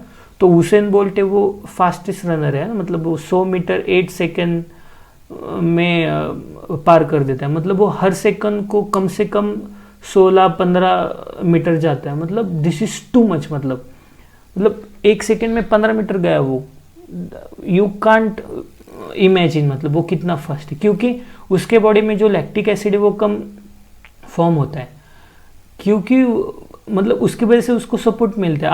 आप क्यों ज़्यादा थक जाते हो, क्योंकि अगर आपको ऑक्सीजन नहीं मिला तो ग्लूकोज डायरेक्टली कन्वर्ट हो जाएगा लैक्टिक एसिड में, और लैक्टिक एसिड रेडी हो गया सेल में, मतलब तो वो बर्न होगी तो आप नीचे बैठ जाओगे कि मुझे तो नहीं हो रहा है ये काम मुझसे, मतलब, है ना। ये रहा ह्यूमन के बारे में। अगर ह्यूमन को ऑक्सीजन नहीं मिला तो वो लैक्टिक एसिड में कन्वर्ट हो जाता है ग्लूकोज। और अगर ईस्ट हो, मतलब कोई भी बैक्टीरिया, ईस्ट या फंगस हो, मतलब पर्टिकुलरली ईस्ट हो, उसमें भी ग्लूकोज होता है, उसकी सेल में भी ग्लूकोज आएगा, और उसको भी अगर ऑक्सीजन नहीं मिला तो वो कन्वर्ट हो जाएगा अल्कोहल में। तो कई बार वाइन बनाने में ये प्रोसेस होती है। तो पहले क्या करते हैं, वो जो भी ग्रेप्स वगैरह है उनका पल्प निकाल के रहते हैं, टाकी में भरते हैं, मतलब बड़े से कंटेनर में भरते हैं, और उसमें वो ईस्ट डाल देते हैं और पूरा ऑक्सीजन निकाल देते हैं वो कंटेनर में से। तो ईस्ट ऑक्सीजन नहीं होगा तो अनएरोबिक रेस्पिरेशन में ईस्ट कहाँ जाएगी, ग्लूकोज ग्लूकोज मतलब वो कार्बोहाइड्रेट से वो पल्प ग्रेप्स का वो कहाँ कन्वर्ट होगा, अल्कोहल। और वो अल्कोहल की एक अलग टेस्ट होती है, वाइन की टेस्ट होती है, और फिर वो वाइन रेडी होके मार्केट में आती है। Okay, so there are 2 processes, aerobic anaerobic. Aerobic जिसमें प्रेजेंस ऑफ ऑक्सीजन है, अनएरोबिक जिसमें एब्सेंस ऑफ ऑक्सीजन है। अगर एरोबिक हो प्रेजेंस ऑफ ऑक्सीजन तो ग्लूकोज कन्वर्ट होता है पायरुविक एसिड से एसिटिल कोए से NADH FADH, और फाइनली वो मतलब ग्लूकोज कन्वर्ट होता है अगर ऑक्सीजन हो तो एटीपी में, मतलब एनर्जी में, और ग्लूकोज नहीं हो तो कन्वर्ट होता है लैक्टिक एसिड में, जिससे हमको पसीना आता है या हम थक जाते हैं। और ईस्ट को अगर ऑक्सीजन नहीं मिला तो वो अच्छी बात है उसके लिए, तो वो ग्लूकोज कन्वर्ट करती थी अल्कोहल के लिए, जिसका हम कमर्शियली यूज़ भी करते हैं। So we have just learned the digestive system and the respiration system. Okay, now we are understanding the transportation in animals। मतलब तो ट्रांसपोर्टेशन कहाँ से होता है? ब्लड से होता है। तो ब्लड में क्या क्या होता है? ब्लड में तो आरबीसी होती है, डब्ल्यूबीसी होती है, प्लेटलेट्स होती है एंड प्लाज्मा होता है। मतलब जो भी मतलब वो कभी कभी आप फालूदा वगैरह खाते हैं ना, तो उसमें वो सब्जा डाल दे, वो थिक वाला, वैसे वो प्लाज्मा ऐसा थिक वाला होता है, उसकी वजह से ब्लड थोड़ा थिक होता है, ऐसे पानी जैसे बहता नहीं वो, है ना। तो जनरली हम ब्लड के बारे में तो मैं अलग से वीडियो बनाऊंगा, लेकिन इस टाइप में अगर ट्रांसपोर्टेशन सीखना है तो हमें हार्ट सीखना पड़ेगा। ओके, तो हार्ट क्या होता है? ह्यूमन जो हार्ट है वो 4 चेम्बर्ड हार्ट है। 4 चेम्बर मतलब उसमें 4 चेम्बर है। एट्रियम 2 एट्रियम है, और जो वेंट्रिकल है 2 वेंट्रिकल है ना। तो उसके वजह से क्या है कि उसको 4 चेम्बर बोला जाता है, मतलब 4 ओपनिंग है उससे, 1 2 3 4, मतलब वो नीचे वाले 2 ऊपर वाले 2, तो उसको 4 चेम्बर्ड हार्ट बोलते हैं, है ना। चेम्बर होता है ना हमारा जिसमें पानी वगैरह वेस्ट मटेरियल जाता है, वैसे चेम्बर मतलब ओपनिंग। ओके, कभी कभी कोई एनिमल होते हैं उनमें ज़्यादा चेम्बर हो सकते हैं, 6 चेम्बर 8 चेम्बर, कोई एनिमल कम होते हैं उनका फंक्शन ज़्यादा नहीं होता, 1 चेम्बर होते हैं वगैरह वगैरह। ऐसे चेम्बर के वजह से वो फंक्शन भी बढ़ता है। तो ट्रांसपोर्टेशन करने का और पंप करने का मतलब, अगर यहाँ से नीचे तक टो तक हमें अगर कोई ब्लड वगैरह ट्रांसपोर्ट करना है तो इसका मतलब है कि हमको पंप देना पड़ेगा। तो हार्ट कोई फिल्ट्रेशन का काम नहीं करता, मतलब हार्ट कुछ काम नहीं करता, हार्ट सिर्फ पंप करने का काम करता है, मतलब ब्लड को स्पीड देने का काम करता है, बाकी उसका कुछ काम नहीं है, उसका कुछ रोल नहीं है, मतलब, है ना। लेकिन अगर वो पंप ही ना करे और ब्लड पहुंचे ही ना सही तरह से, तो आरबीसी ऑक्सीजन नहीं ट्रांसपोर्ट कर सकेगी, विटामिन्स न्यूट्रिशन नहीं ट्रांसपोर्ट करेगी, तो सेल नहीं पड़ेगी, तो सेल नहीं चलेगी तो टिश्यू नहीं चलेगा तो ऑर्गन नहीं चलेगा, और पेन होगा और उसे हार्ट अटैक बोलते हैं। मतलब हार्ट ज़्यादा ही धड़कने लगता है, उसे पंप करने के लिए कुछ मिलता नहीं, और वो मसल है, वो थोड़ी ना मशीन है कि वो कितना भी चले। तो वो मसल एक टूटता है और टूटने के बाद बहुत पेन होता है, वो इंसान चिल्लाता है, उसको हार्ट अटैक बोलते हैं। ओके, तो ये जो हार्ट है वो हम सीखते हैं कि हार्ट कैसे कैसे होता है। देखो, जनरली हार्ट जो है उसमें, मतलब मैं अपनी वाली डायग्राम पढ़ाता हूँ, बाद में उधर जाता हूँ ना, मैंने हाथ से निकाली है, ईजी वाली है ना। तो ये जो है एक जो पार्ट है ये वाला, इसको बोलते हैं एट्रियम। जो छोटे होते साइज में उसको बोलते हैं एट्रियम, और जो बड़े जैसे है ऐसे उनको बोलते हैं वेंट्रिकल। यहाँ से सेपरेशन है, मतलब बस पूरा सेपरेट है, मतलब ये वाला मटेरियल पूरा सेपरेट, ये वाला मटेरियल पूरा सेपरेट है। इसको बोलते हैं सुपीरियर वेना केवा, इसको बोलते हैं इंफीरियर वेना केवा। मतलब ये हार्ट है ना, यहाँ से ब्लड अंदर आता है, यहाँ से ब्लड अंदर आता है। ये जो है वो अपर बॉडी, मतलब इधर अगर मुंह है उसका या ब्रेन है, तो यहाँ से जो ब्लड कलेक्ट होता है उसको बोलते हैं इन्फीरियर सुपीरियर वेना केवा। और जो नीचे जो बॉडी है वहाँ से अगर ब्लड यहाँ पे कलेक्ट होता है तो उसको बोलते हैं सुपीरियर वेना केवा। व्हाटएवर, मतलब वेना क्या होते हैं, ऊपर से ब्लड नीचे से ब्लड डाल के वो एट्रियम में डालते रहते हैं। ओके, ना एट्रियम में जब ब्लड आता है तो यहाँ पे एक वाल्व्स होती है। आपने कभी वो लैपटॉप में पिन बॉल का गेम खेला है? वो बॉल ऐसे जाता है और वो ऐसे रहता है नीचे, तो अगर सही से बॉल यहाँ पे गिरा तो वो ऐसे ऊपर ढकेलता है बॉल को, है ना। तो अगर इमेजिन कि मेरा मुंह मतलब ब्लड है और ये वाल्व है, मतलब ये जैसे दिखा है ना इधर ऐसे, तो ऐसे वाल्व है। अगर मेरा मुंह ब्लड है और मैं ऐसा नीचे गया तो ये तो क्लोज हो गया। अब मैं वापस जाने के लिए ट्राई करूंगा तो नहीं जा पाऊंगा, क्योंकि ब्लड ऐसे रिटर्न नहीं जाएगा ना, तो ऐसे तो ब्लॉक हो गया। मतलब एक बार ब्लड अगर अंदर जाए तो वो रिटर्न ना है, इसलिए ये वाल्व्स होते हैं, इसके वजह से ब्लड यूनिडायरेक्शनल जाता है। ओके, इट्स अमेजिंग मुझे। ओके, नाउ जो ब्लड है वो यहाँ पे आ गया, यहाँ में से वो यहाँ ट्रांसपोर्ट होता है, फिर यहाँ मतलब ट्रांसपोर्ट होता है, मतलब ऐसे ही चला जाता है कि नहीं, ये एट्रियम, अगर ये एट्रियम है तो ऐसे कॉन्ट्रैक्ट ये एट्रियम और ये वेंट्रिकल है ना, मतलब एट्रियम से वेंट्रिकल, ये एट्रियम वेंट्रिकल। तो क्या होता है जब एट्रियम कॉन्ट्रैक्ट होता है तो क्या होता है उसमें से जो ब्लड है वो नीचे चला जाता है। फिर ये जो वेंट्रिकल है ये भी कॉन्ट्रैक्ट होता है। अभी मैं तो नहीं कर सकता, लेकिन इमेजिन कि ये अगर कॉन्ट्रैक्ट हो गया तो देखो ये तो लाइन बंद हो गई, इधर तो वाल्स हैं, तो इधर से तो ब्लड ऊपर जाएगा नहीं।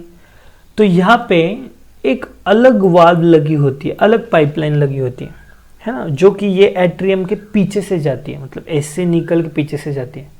तो ये देखो ब्लड, मतलब ब्लड डाला मैंने, कॉन्ट्रैक्ट, ब्लड नीचे गया, फिर ये कॉन्ट्रैक्ट ऊपर तो जा नहीं सकता इसलिए वो इधर गया। तो ये जो पाइप है इसे नीचे से हार्ट के पीछे से निकलता है और वो जाता है टूवर्ड्स द लंग्स। और वो कहाँ जाता है तो ये देखो मैंने पीछे सिखाया था आपको, ये लंग है, लंग में अल्वेओलाई है, और वो जो निकली है टूवर्ड्स द लंग्स, उसको आगे जाके ऐसे छोटे छोटे कैपिलरीज होते हैं उसको, मतलब और छोटे छोटे छोटे छोटे होते हैं, और इतने छोटे होते हैं कि अगर ये अल्वेओलाई है तो अल्वेओलाई को चिटक जाते हैं।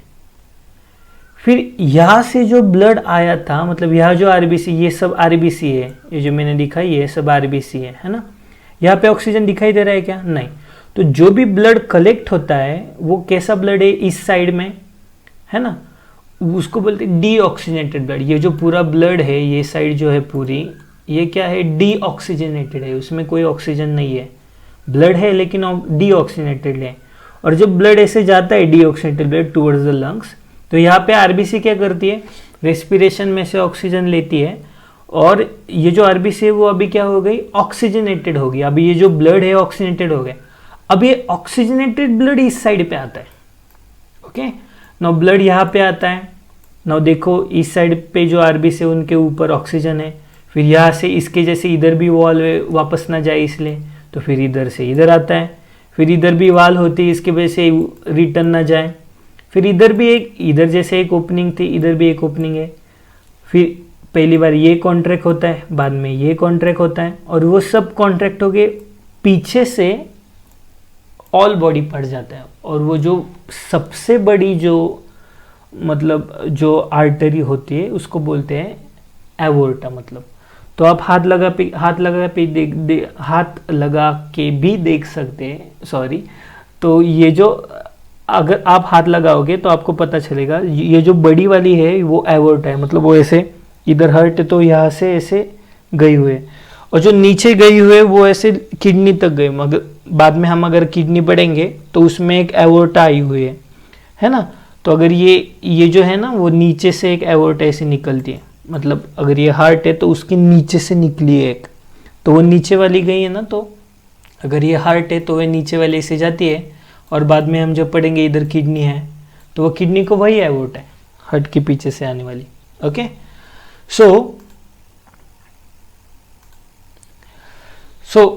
ये जो पार्ट है वो क्या है, डीऑक्सीजनेटेड है, और ये जो पार्ट है वो क्या है, ऑक्सीजनेटेड है। तो मतलब ब्लड तो चेंज नहीं हुआ ना, मतलब सेम ब्लड है, मतलब एक साइड के जो ब्लड है वही, सिर्फ ब्लड डीऑक्सीजनेटेड है और बाद में ऑक्सीजनेटेड होके आता है। मतलब सेम टाइप का ब्लड हार्ट में ट्वाइस आता है, क्योंकि वो सेपरेट है हार्ट दो साइड में। तो same type of blood comes in heart twice, और उसके लिए उसको बोलते हैं डबल सर्कुलेशन प्रोसेस। एग्जाम में क्वेश्चन पूछ सकते हैं कि what is double circulation. Same type of blood, just one is deoxygenated and another is oxygenated, transfer from the blood twice, transfer from the heart चाहिए था, my mistake, twice, so called as double circulation. मतलब यहाँ से क्या हो जाएगा, मतलब देखो जनरली हम डायग्राम निकालते हैं तो जो हमें दिखाई देता है उस साइड को हम क्या बोलते हैं, राइट साइड बोलते हैं, और जो है ये साइड है उसको लेफ्ट साइड बोलते हैं। मतलब ये क्या होनी चाहिए थी, राइट, और ये क्या होनी चाहिए थी, लेफ्ट। बट नहीं, हार्ट हम ऐसा दिखाते हैं, मतलब इस साइड से दिखाते हैं, जैसा है वैसा ही दिखाते हैं। तो क्या होता है, जो राइट है ना उसको लेफ्ट बोलने का, ठीक है ना, निकल। जनरली हम जो भी डायग्राम में जो राइट को होता है उसको राइट ही बोलते हैं, लेकिन हार्ट के बारे में उसको क्या बोलने का, लेफ्ट, और ये साइड को क्या बोलने का, राइट। तो राइट एट्रियम, राइट वेंट्रिकल, ये भी एट्रियम है लेकिन ये अभी left atrium, left ventricle. So what is the process of heart, what hearts do it, heart क्या करता है, ओके। सो फ्रॉम वेना क्या हुआ, the deoxygenated blood comes into the right atrium and transported towards the right ventricle. Due to the contraction the deoxygenated blood goes towards the lungs, and with the help of alveoli it absorbs oxygen and the blood becomes oxygenated. Then that oxygenated blood comes into the left atrium and then transported towards the left ventricle, and with the help of contraction that oxygenated blood transported through all body parts with the help of aorta. Okay, ये जो aorta है वो वहाँ जाके इसको और छोटी हो जाती है, फिर और छोटी हो जाती है, फिर और छोटी हो जाती है, और बाद में कैपिलरीज और फिर वो सब बॉडी पे मतलब उसका पूरा ट्रांसपोर्टेशन सिस्टम है. Okay, do you understand all the heart system? Okay, now heart है मतलब हम देख सकते हैं ये जो है वो राइट एट्रियम और ये जो है वो राइट वेंट्रिकल, ये जो छोटा वाला है वो है लेफ्ट एट्रियम और ये जो है वो लेफ्ट वेंट्रिकल है. ठीक है ना, ये जो बड़ी वाली है लाल वाली वो है एवोर्टा, और जो ये पल्मिनरी ट्रंक वो क्या करती है, वो इधर लीवर है, लीवर के मतलब लीवर ऐसा होता है, सॉरी लीवर नहीं, लंग्स ऐसा होता है, और जो लंग्स में वो जाती है. Okay, now left atrium right atrium, deoxygenated blood comes into the right atrium, इस side deoxygenated blood comes into the right atrium, फिर through all body parts transported into right ventricle and then to the lungs. Right atrium, right ventricle, lungs. Now oxygenated blood comes into the left ventricle, left atrium, left ventricle. कुछ तो गलत हो गया लिखने में, I am sorry, correct कर लेना. Okay, so left ventricle और लेफ्ट वेंट्रिकल में से एवोर्टा, और जो ऑक्सीनेटेड ब्लड है अभी जो कि रिक्वायर्ड है पूरे बॉडी को वो एवोर्टा से ट्रांसपोर्ट हो जाता है. ओके, सो सिंपल है, deoxygenated blood comes into the right atrium, transported towards the right ventricle, transported towards the lungs. Now lungs oxygenated becomes oxygenated with the help of alveoli. Oxygenated blood comes into the left atrium, transported towards the left ventricle and transported towards the all body parts with the help of aorta. तो मतलब वो BP क्या होता है, मतलब blood pressure वगैरह क्या होता है. कभी कभी क्या होता है, अब अभी देखो ये ब्लड वेसल है ना, तो ये इतनी बड़ी है तो उसमें से 100 के स्पीड से ब्लड जा रहा है. तो कभी कभी क्या होता है, आप ज़्यादा फैट खाते हो, कोलेस्ट्रॉल मतलब ज़्यादा थिक वाला फैट खाते हो, जो कि बॉडी का जो लाइपेज है जो हमने पढ़ा था जो कि फैट कलेक्ट करता है वो ब्रेक नहीं कर पाता. तो वो क्या करता है, पूरा का पूरा मॉलिक्यूल उठा देता है और डाल देता है. तो वो धीरे धीरे वो जड़ हो जाता आता है, मतलब वो पूरा थिक हो जाता है वो फैट वाला. और जो हमारी जो आर्टरी है या पूरी जो हमारी कैपिलरी है उसके अंदर ऐसे गोले गोले आते हैं. मतलब अगर मैं आपको सही से पढ़ाऊँ तो अगर हम देखें तो अगर ये इसमें पूरा ब्लड है, ब्लड जा रहा है, इस साइड से पूरा ब्लड जा रहा है, और हमने फैट ज़्यादा खाते हैं हम या ऑयल ज़्यादा खाते हैं, तो क्या होता है अंदर से ऐसे ब्लॉकेज आते हैं. ब्लॉकेज मतलब वो नैरो हो जाता है. तो 100 की स्पीड से ब्लड जा रहा है, तो अभी किस स्पीड से जा रहा है, अभी 60 के स्पीड से जा रहा है.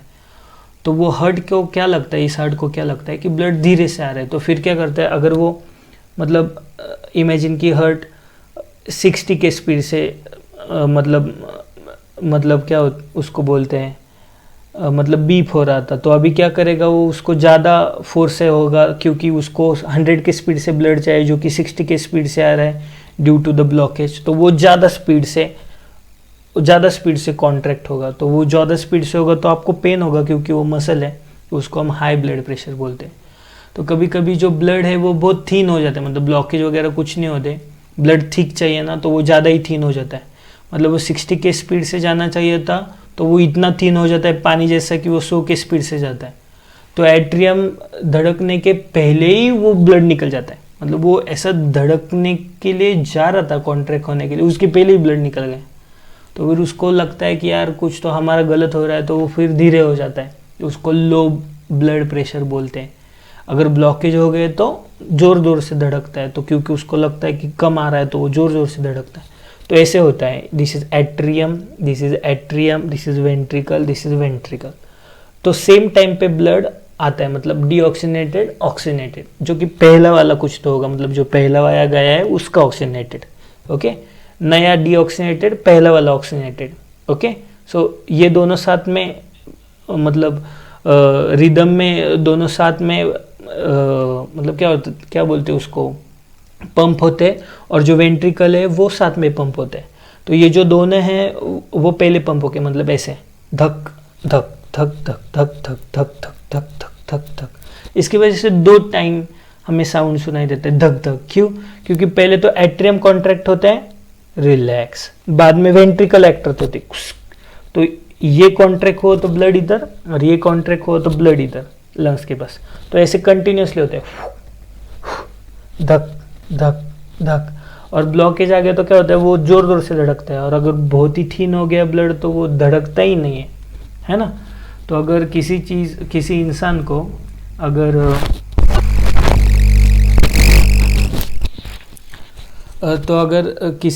को अगर हाई ब्लड प्रेशर है और उसको ज़्यादा ब्लॉकेज हो जाता है, तो क्या होता है, कई बार मतलब वो हार्ट अटैक आ जाता है उसको। तो वो चिल्ला के बोलता है कि हार्ट अटैक आ रहा है, क्योंकि उसको पेन होता रहता है। लेकिन अगर कोई लो बीपी वाला इंसान है तो ऐसे बैठे बैठे मर जाएगा, वो पता भी नहीं चलेगा, क्योंकि उसका हार्ट मतलब पंप ही नहीं होगा, मतलब बीट ही नहीं पड़ेगा उसका, क्योंकि ब्लड निकल के गया और हार्ट पंप होना ही बंद हो गया। मतलब ऐसे बैठे बैठे चला जाएगा वो, उसका कुछ साउंड भी नहीं आएगा मतलब।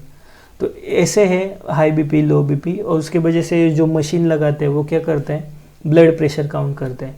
तो 2 प्रकार के होते हैं, साइस्टोलिक डायस्टोलिक। साइस्टोलिक मतलब जो एट्रियम का जो प्रेशर है वो काउंट करते हैं, उसको बोलते हैं साइस्टोलिक, और जो वेंट्रिकल का है उसको बोलते हैं डायस्टोलिक। तो जो ऊपर का है वो होना चाहिए 80 और जो नीचे का होना चाहिए वो है 120। तो ऑफिशियल बीपी क्या होता है, नॉर्मल बीपी 80 120। लेकिन अगर हाई ब्लड प्रेशर किसको बोलते हैं, जो 80 होना चाहिए वो जोर जोर से धड़कता है और वो ऊपर वाला 120 हो जाता है, और नीचे वाला 120 चाहिए था तो 180 के आसपास हो जाता है। जब हार्ट अटैक होता है तो ये वाला 140 होता है ऊपर वाला, और नीचे वाला तो 200 पार कर देता है। फिर तो बहुत धक धक धक ऐसे दिखता है कि भाई मरने वाला ये है ना।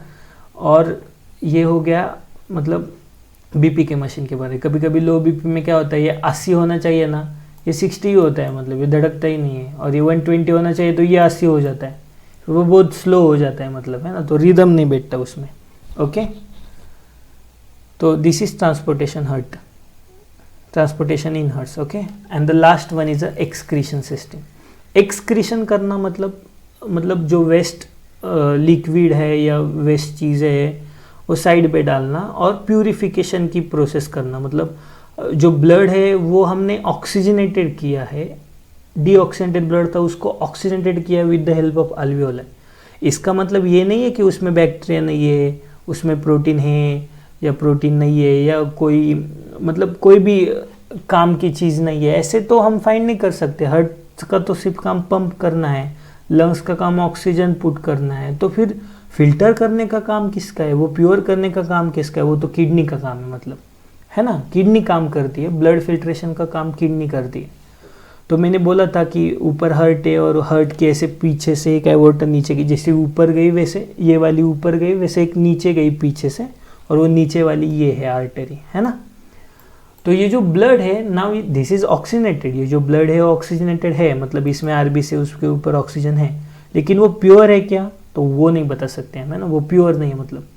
तो ये जो इम्प्योर ब्लड है वो क्या होता है, अंदर जाता है, ठीक है ना। और अंदर जाने के बाद क्या होता है, ये किडनी है वो 2 होती है, मतलब वो साइड पे होती है, जिधर आपका आपके जो रिब्स है वो जिधर ख़त्म होते हैं उधर साइड में होती है किडनी। तो इतनी सी किडनी होती है, एकदम छोटी सी होती है। वो टोमेटो होता है ना, उसको अगर आपने हाफ कट कर दिया तो वो टोमेटो कैसे दिखता है वैसे किडनी दिखती है। इतनी सी किडनी होती है, मतलब इतनी कुछ नहीं, इतनी सी होती है किडनी, ओके। तो वो जो किडनी उसमें क्या होता है, कैलेक्स होता है ना। उसमें रीनल पेल्विक होता है, मतलब पेल्विक मतलब ऐसे ओपनिंग होती है ना। पिरामिड मतलब क्या होता है, ऐसे वो मॉप होता है ना, वो वो क्लीन वगैरह करने के लिए मॉप वगैरह यूज़ करते हैं, उसके जैसे होता है। मैं बताता हूँ आगे आपको। इसमें कॉर्टेक्स होते हैं, कैप्सूल होता है, मेडुला होता है, जो कि अभी दिखाना मुश्किल है इतनी मतलब पॉइंट पे चीज़ें पढ़ाना, लेकिन वॉटेवर मुझे जितना मतलब पॉसिबल है उतना मैं आपको बताऊंगा। ओके। और जो ये वाले जो है ना वो ऐसे यूरेटर होता है, ये बड़ी वाली उसको यूरेटर बोलते हैं। तो ये किडनी और ये किडनी, इसमें से क्या होता है, यूरेटर होता है। और यूरेटर क्या होता है, तो वो यूरिन जो है बाहर डाल देता है ना। तो देखते किडनी है, उसमें दो इम्पोर्टेंट चीज़ें हमको पढ़नी है। एक तो किडनी का क्या क्या इम्पोर्टेंट है और उसमें नेफ्रॉन है उसका क्या रोल है। मतलब तो किडनी है तो उसमें मेडुला पता होना चाहिए, पिरामिड पता होना चाहिए, रीनल वेन किसको बोलते हैं, रीनल आर्टरी किसको बोलते हैं, कॉर्टेक्स किसको बोलते हैं, और बाद में नेफ्रॉन का फंक्शन कैसे है उससे हमको एक्सक्रीशन पता चल जाएगा। ओके। नेक्स्ट ये किडनी है, मतलब ये इसमें पता चल जाएगा। तो ये देखो ये मॉब जैसे दिख रहा है ना, वो मॉब, तो मॉब क्या करता है, क्लीनिंग करने का काम करता है। वैसे ये भी क्लीनिंग करने का काम करता है, क्योंकि अगर इसको हमने जूम किया, लाइक इसको अगर जूम किया तो ये है नेफ्रॉन, मतलब ये नेफ्रॉन है, मतलब है ना। तो वो क्या करता है, ब्लड विथ वेस्ट है ना, मतलब ब्लड जो है वो वेस्ट के साथ है, मतलब वो ऑक्सीनेटेड है लेकिन वो इम्प्योर है। तो इम्प्योर ब्लड ऐसे अंदर जाता है ना। तो अंदर गया ना, तो ये जो इम्प्योर ब्लड है ऐसे अंदर गया ऐसे।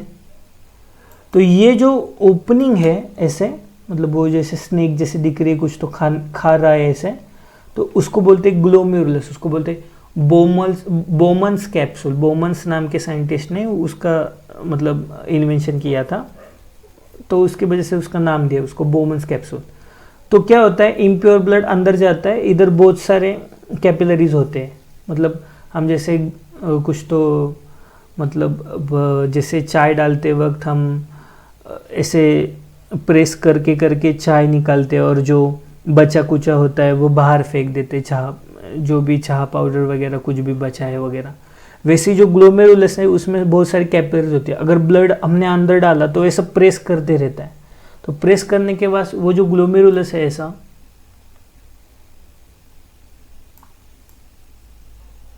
है ना, तो वो ग्लोमेरुलस ऐसे नीचे उसका लूप रहता है ऐसा, ठीक है ना। तो वो जो ग्लोमेरुलस है इधर इधर, तो वो फिल्टर करता है और जो वेस्ट मटेरियल वो नीचे डाल देता है और आउट कर देता है। तो हम आगे पढ़ेंगे उसको।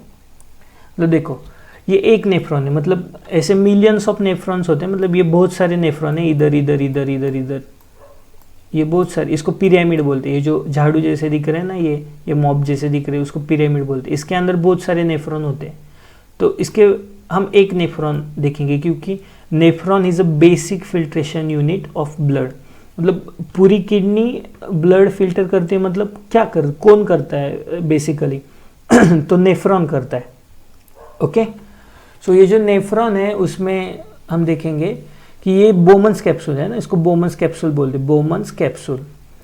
तो रीनल आर्टरी जो भी है उसमें ब्लड है वो फिल्टर नहीं किया हुआ है, तो उसके अंदर जाता है, फिर इधर घूमता है ब्लड बहुत टाइम तक, और बाद में जब मटेरियल नीचे निकल जाता है, मतलब जो भी वेस्ट मटेरियल ऐसे निकला इधर इधर इधर इधर है ना, ऐसे बहुत सारा मटेरियल बाहर निकला, लेकिन जो प्योर ब्लड है वो ऐसे डाला जाता है, और वो प्योर ब्लड ऐसे नीचे आके वापस भेजा जाता है, मतलब वो अभी प्योर हो गया।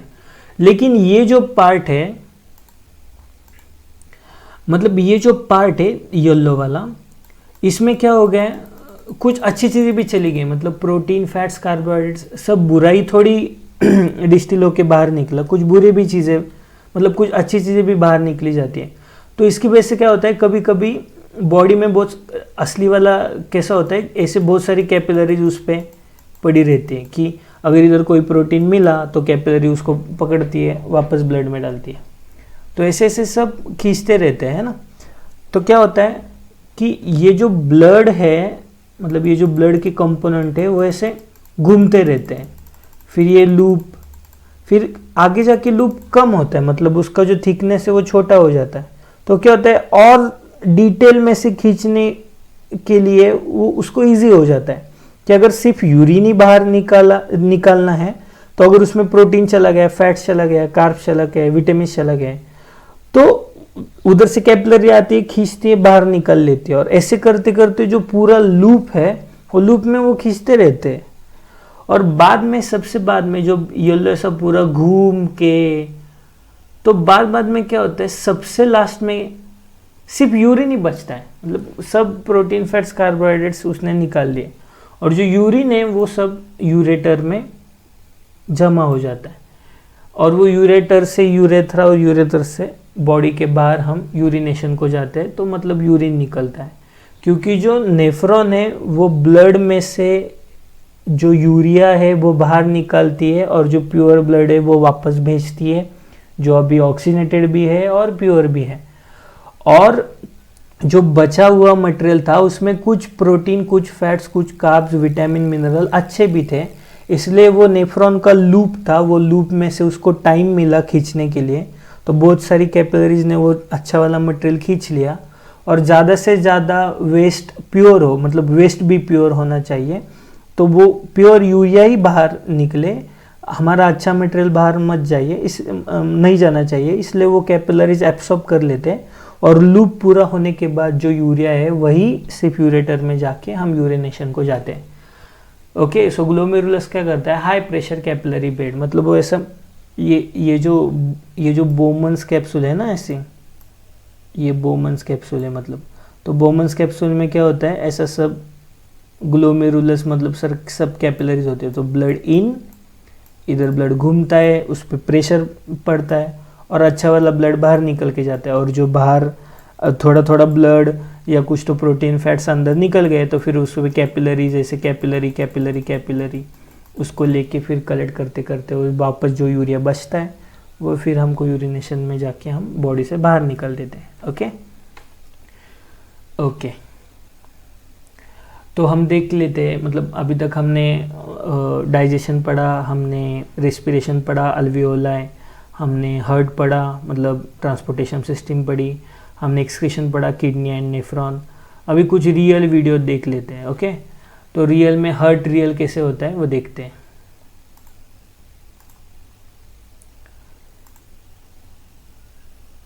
तो देखो, ये रियल वाला हार्ट है, इतना ही होता है हमारा, मतलब इतना क्यूट दिख रहा है, मतलब कितना छोटा हार्ट है हमारा, ये रियल वाला हार्ट है। जो भी डेड बॉडीज होती है उससे, ये मेडिकल वाले स्टूडेंट है, मुझे अच्छा लगता है रियल वीडियो देखना, इसलिए मैंने ये डाले। तो इसमें क्या हुआ है कि रियल वाला हार्ट है, जो भी डेड बॉडीज होती है उसमें से निकाला होता है फॉर स्टडी, और उसका वो डाइसेक्शन करते हैं। डाइसेक्शन मतलब उसको कट करते, सही में उसका स्टडी करते, ताकि सही में अगर हमको कोई जिंदा इंसान है उसके हार्ट में कुछ प्रॉब्लम है तो हमको पता चल जाए, इसलिए हमको स्टडी करना पड़ेगा, तो हमको वो हार्ट को लेना पड़ेगा।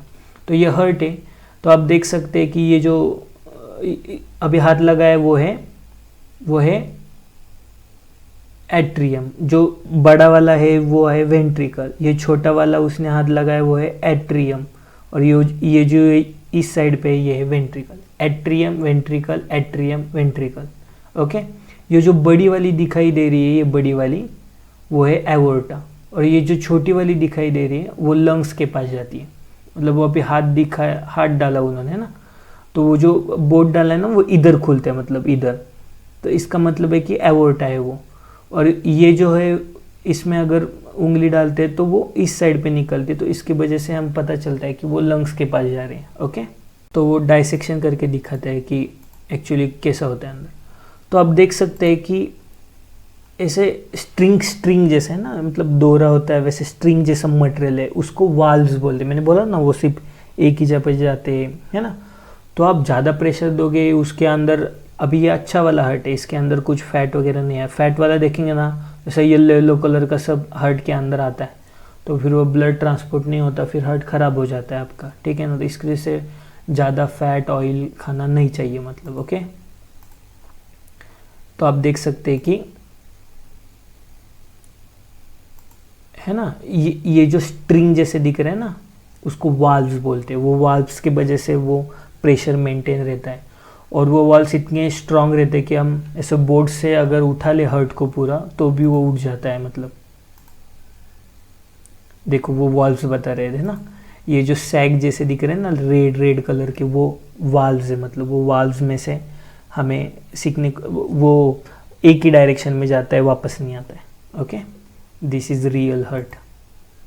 Okay, now we are going to look for kidneys. Okay, real kidneys कैसे होती हैं?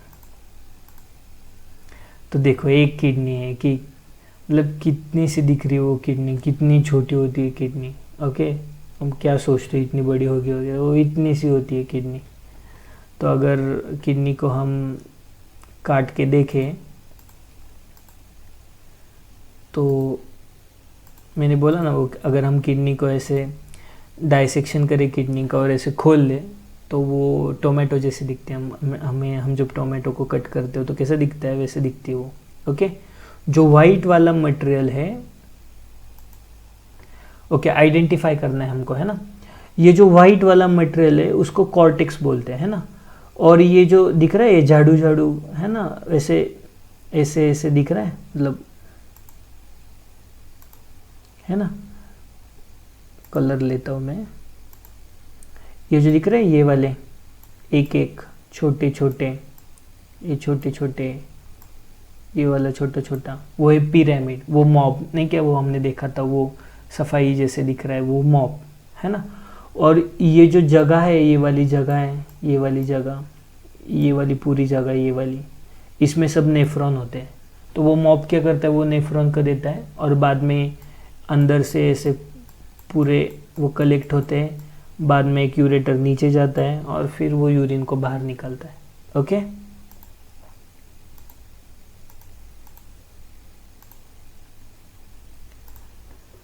देखते हैं, मतलब ये रियल वाली डायग्राम, रियल वाला मतलब किडनी, और देख सकते हैं कि उसमें सब पिरामिड वगैरह है और वो निकाल के दिखा रहा है कि उसमें से एक एक पिरामिड है और वो कैसे जॉइंट है वगैरह। हम जब ऊपर लेते हैं तो आपको नीचे से दिखाई देता है कि हाँ वो जॉइंट है अंदर से, ऊपर से अगर नहीं दिखाई दे फिर भी अंदर से वो सब जॉइंट होता है। मतलब आपको किडनी स्टोन होता है ना, तो वो इतना सा होता है, 2 mm 4 mm 5 mm का, इतनी से किडनी, उसमें किडनी स्टोन वगैरह। तो वो किडनी फेल हो जाती है तो क्या करते हैं, डायलिसिस पे जाते हैं। मतलब जो हमारी ये जो छोटी किडनी अगर वो फेल हो जाए तो ये पूरी रूम है ना, तुम घर में जिस रूम में बैठे वो रूम के जैसा मशीन होता है। तो जो किडनी काम करती है वो पूरा मशीन काम करता है। एक एवोर्टा जो है वो मशीन में डाली जाती है, मतलब वही रहना पड़ता है पेशेंट को, वो ऐसे चल के नहीं जा सकता। और दूसरी वाली पाइपलाइन बॉडी में लगाते हैं, मतलब ब्लड जाता है, पूरा मशीन है जो रूम जैसा होता है वो पूरा फिल्टर करता है और वो फिर बॉडी में डालता है। तो जब तक आप मशीन पे है आपका फिल्ट्रेशन चालू है, मशीन बंद, आप ऊपर, ठीक है ना। तो ऐसे चलता रहता है। Okay, so thanks for lecture, this is part 1। Actually ज़्यादा लेंदी हो गया है क्योंकि मुझे अच्छा लगता है कि अगर कोई चीज़ हो हम उस चीज़ के बारे में हमको बेसिक पता चले, हम बेसिकली वो थॉट में खोए रहे कि हाँ ऐसे बॉडी फंक्शन होती है, वैसे बॉडी फंक्शन होती है, तो फिर वो मज़ा ही अलग है। मतलब वो कुछ तो 10 मिनट का 20 मिनट का वीडियो और उसमें फास्ट में कुछ तो पढ़ाने का, उसको कुछ बैकग्राउंड नहीं, कुछ नहीं, उसका कुछ कनेक्शन नहीं, तो उसमें कुछ मज़ा नहीं है। बट अगर हम सीखेंगे तो उसका इंटरेस्ट आना चाहिए कि हाँ यार ये बॉडी है, हमको यूज़फुल है, हमको हर रोज़ क्या होता है, कैसे ब्लड ट्रांसपोर्ट होता है, असल में क्या होता है बॉडी में, ये अगर हमको पता चल जाए तो फिर इंटरेस्ट आता है, फिर मार्क्स भी मिलेंगे, आपको अंडरस्टैंडिंग भी होगा, आपको पढ़ने में और इंटरेस्ट आएगा कि यार कुछ तो मिसिंग है, वो फाइंड करना चाहिए मुझे। So this is part 1। I will upload part 2 as soon as possible because it's very lengthy to make a PPT and the lectures. So I request you to subscribe my channel CM Magic Bond, नीचे लाल button दिया हुआ है उसको subscribe करो, तो अगली बार मैं अगर वीडियो डालूँगा तो आपको नोटिफिकेशन आएगा। और आपके जो भी फ्रेंड्स हैं, क्योंकि CBSE का क्राउड बहुत ज़्यादा है लेकिन कॉन्टेक्ट्स कहीं नहीं मिलते, तो आपके जो भी फ्रेंड है उनको आप शेयर करो। ये टोटली फ्री है लेक्चर, क्योंकि मेरी पर्सनल ऐसी डिज़ायर है कि जो भी बच्चा, अगर किसी को बात समझ में नहीं आ रही है, उसको अगर नॉलेज नहीं समझ रहा है, तो फिर क्या फ़ायदा जीने का। तो उस आखिरी बच्चे तक अगर ये ऐसे वीडियो जाए जिसमें डिटेल में मैंने कुछ तो पढ़ा है, अगर उसको मेरे लेक्चर अच्छे लगे, उसको कुछ तो फ़ायदा हो उसके ज़िंदगी में, तो मेरे लिए बहुत अच्छी बात है. So thank you for lecture and please share and subscribe my video. Thank you. Bye.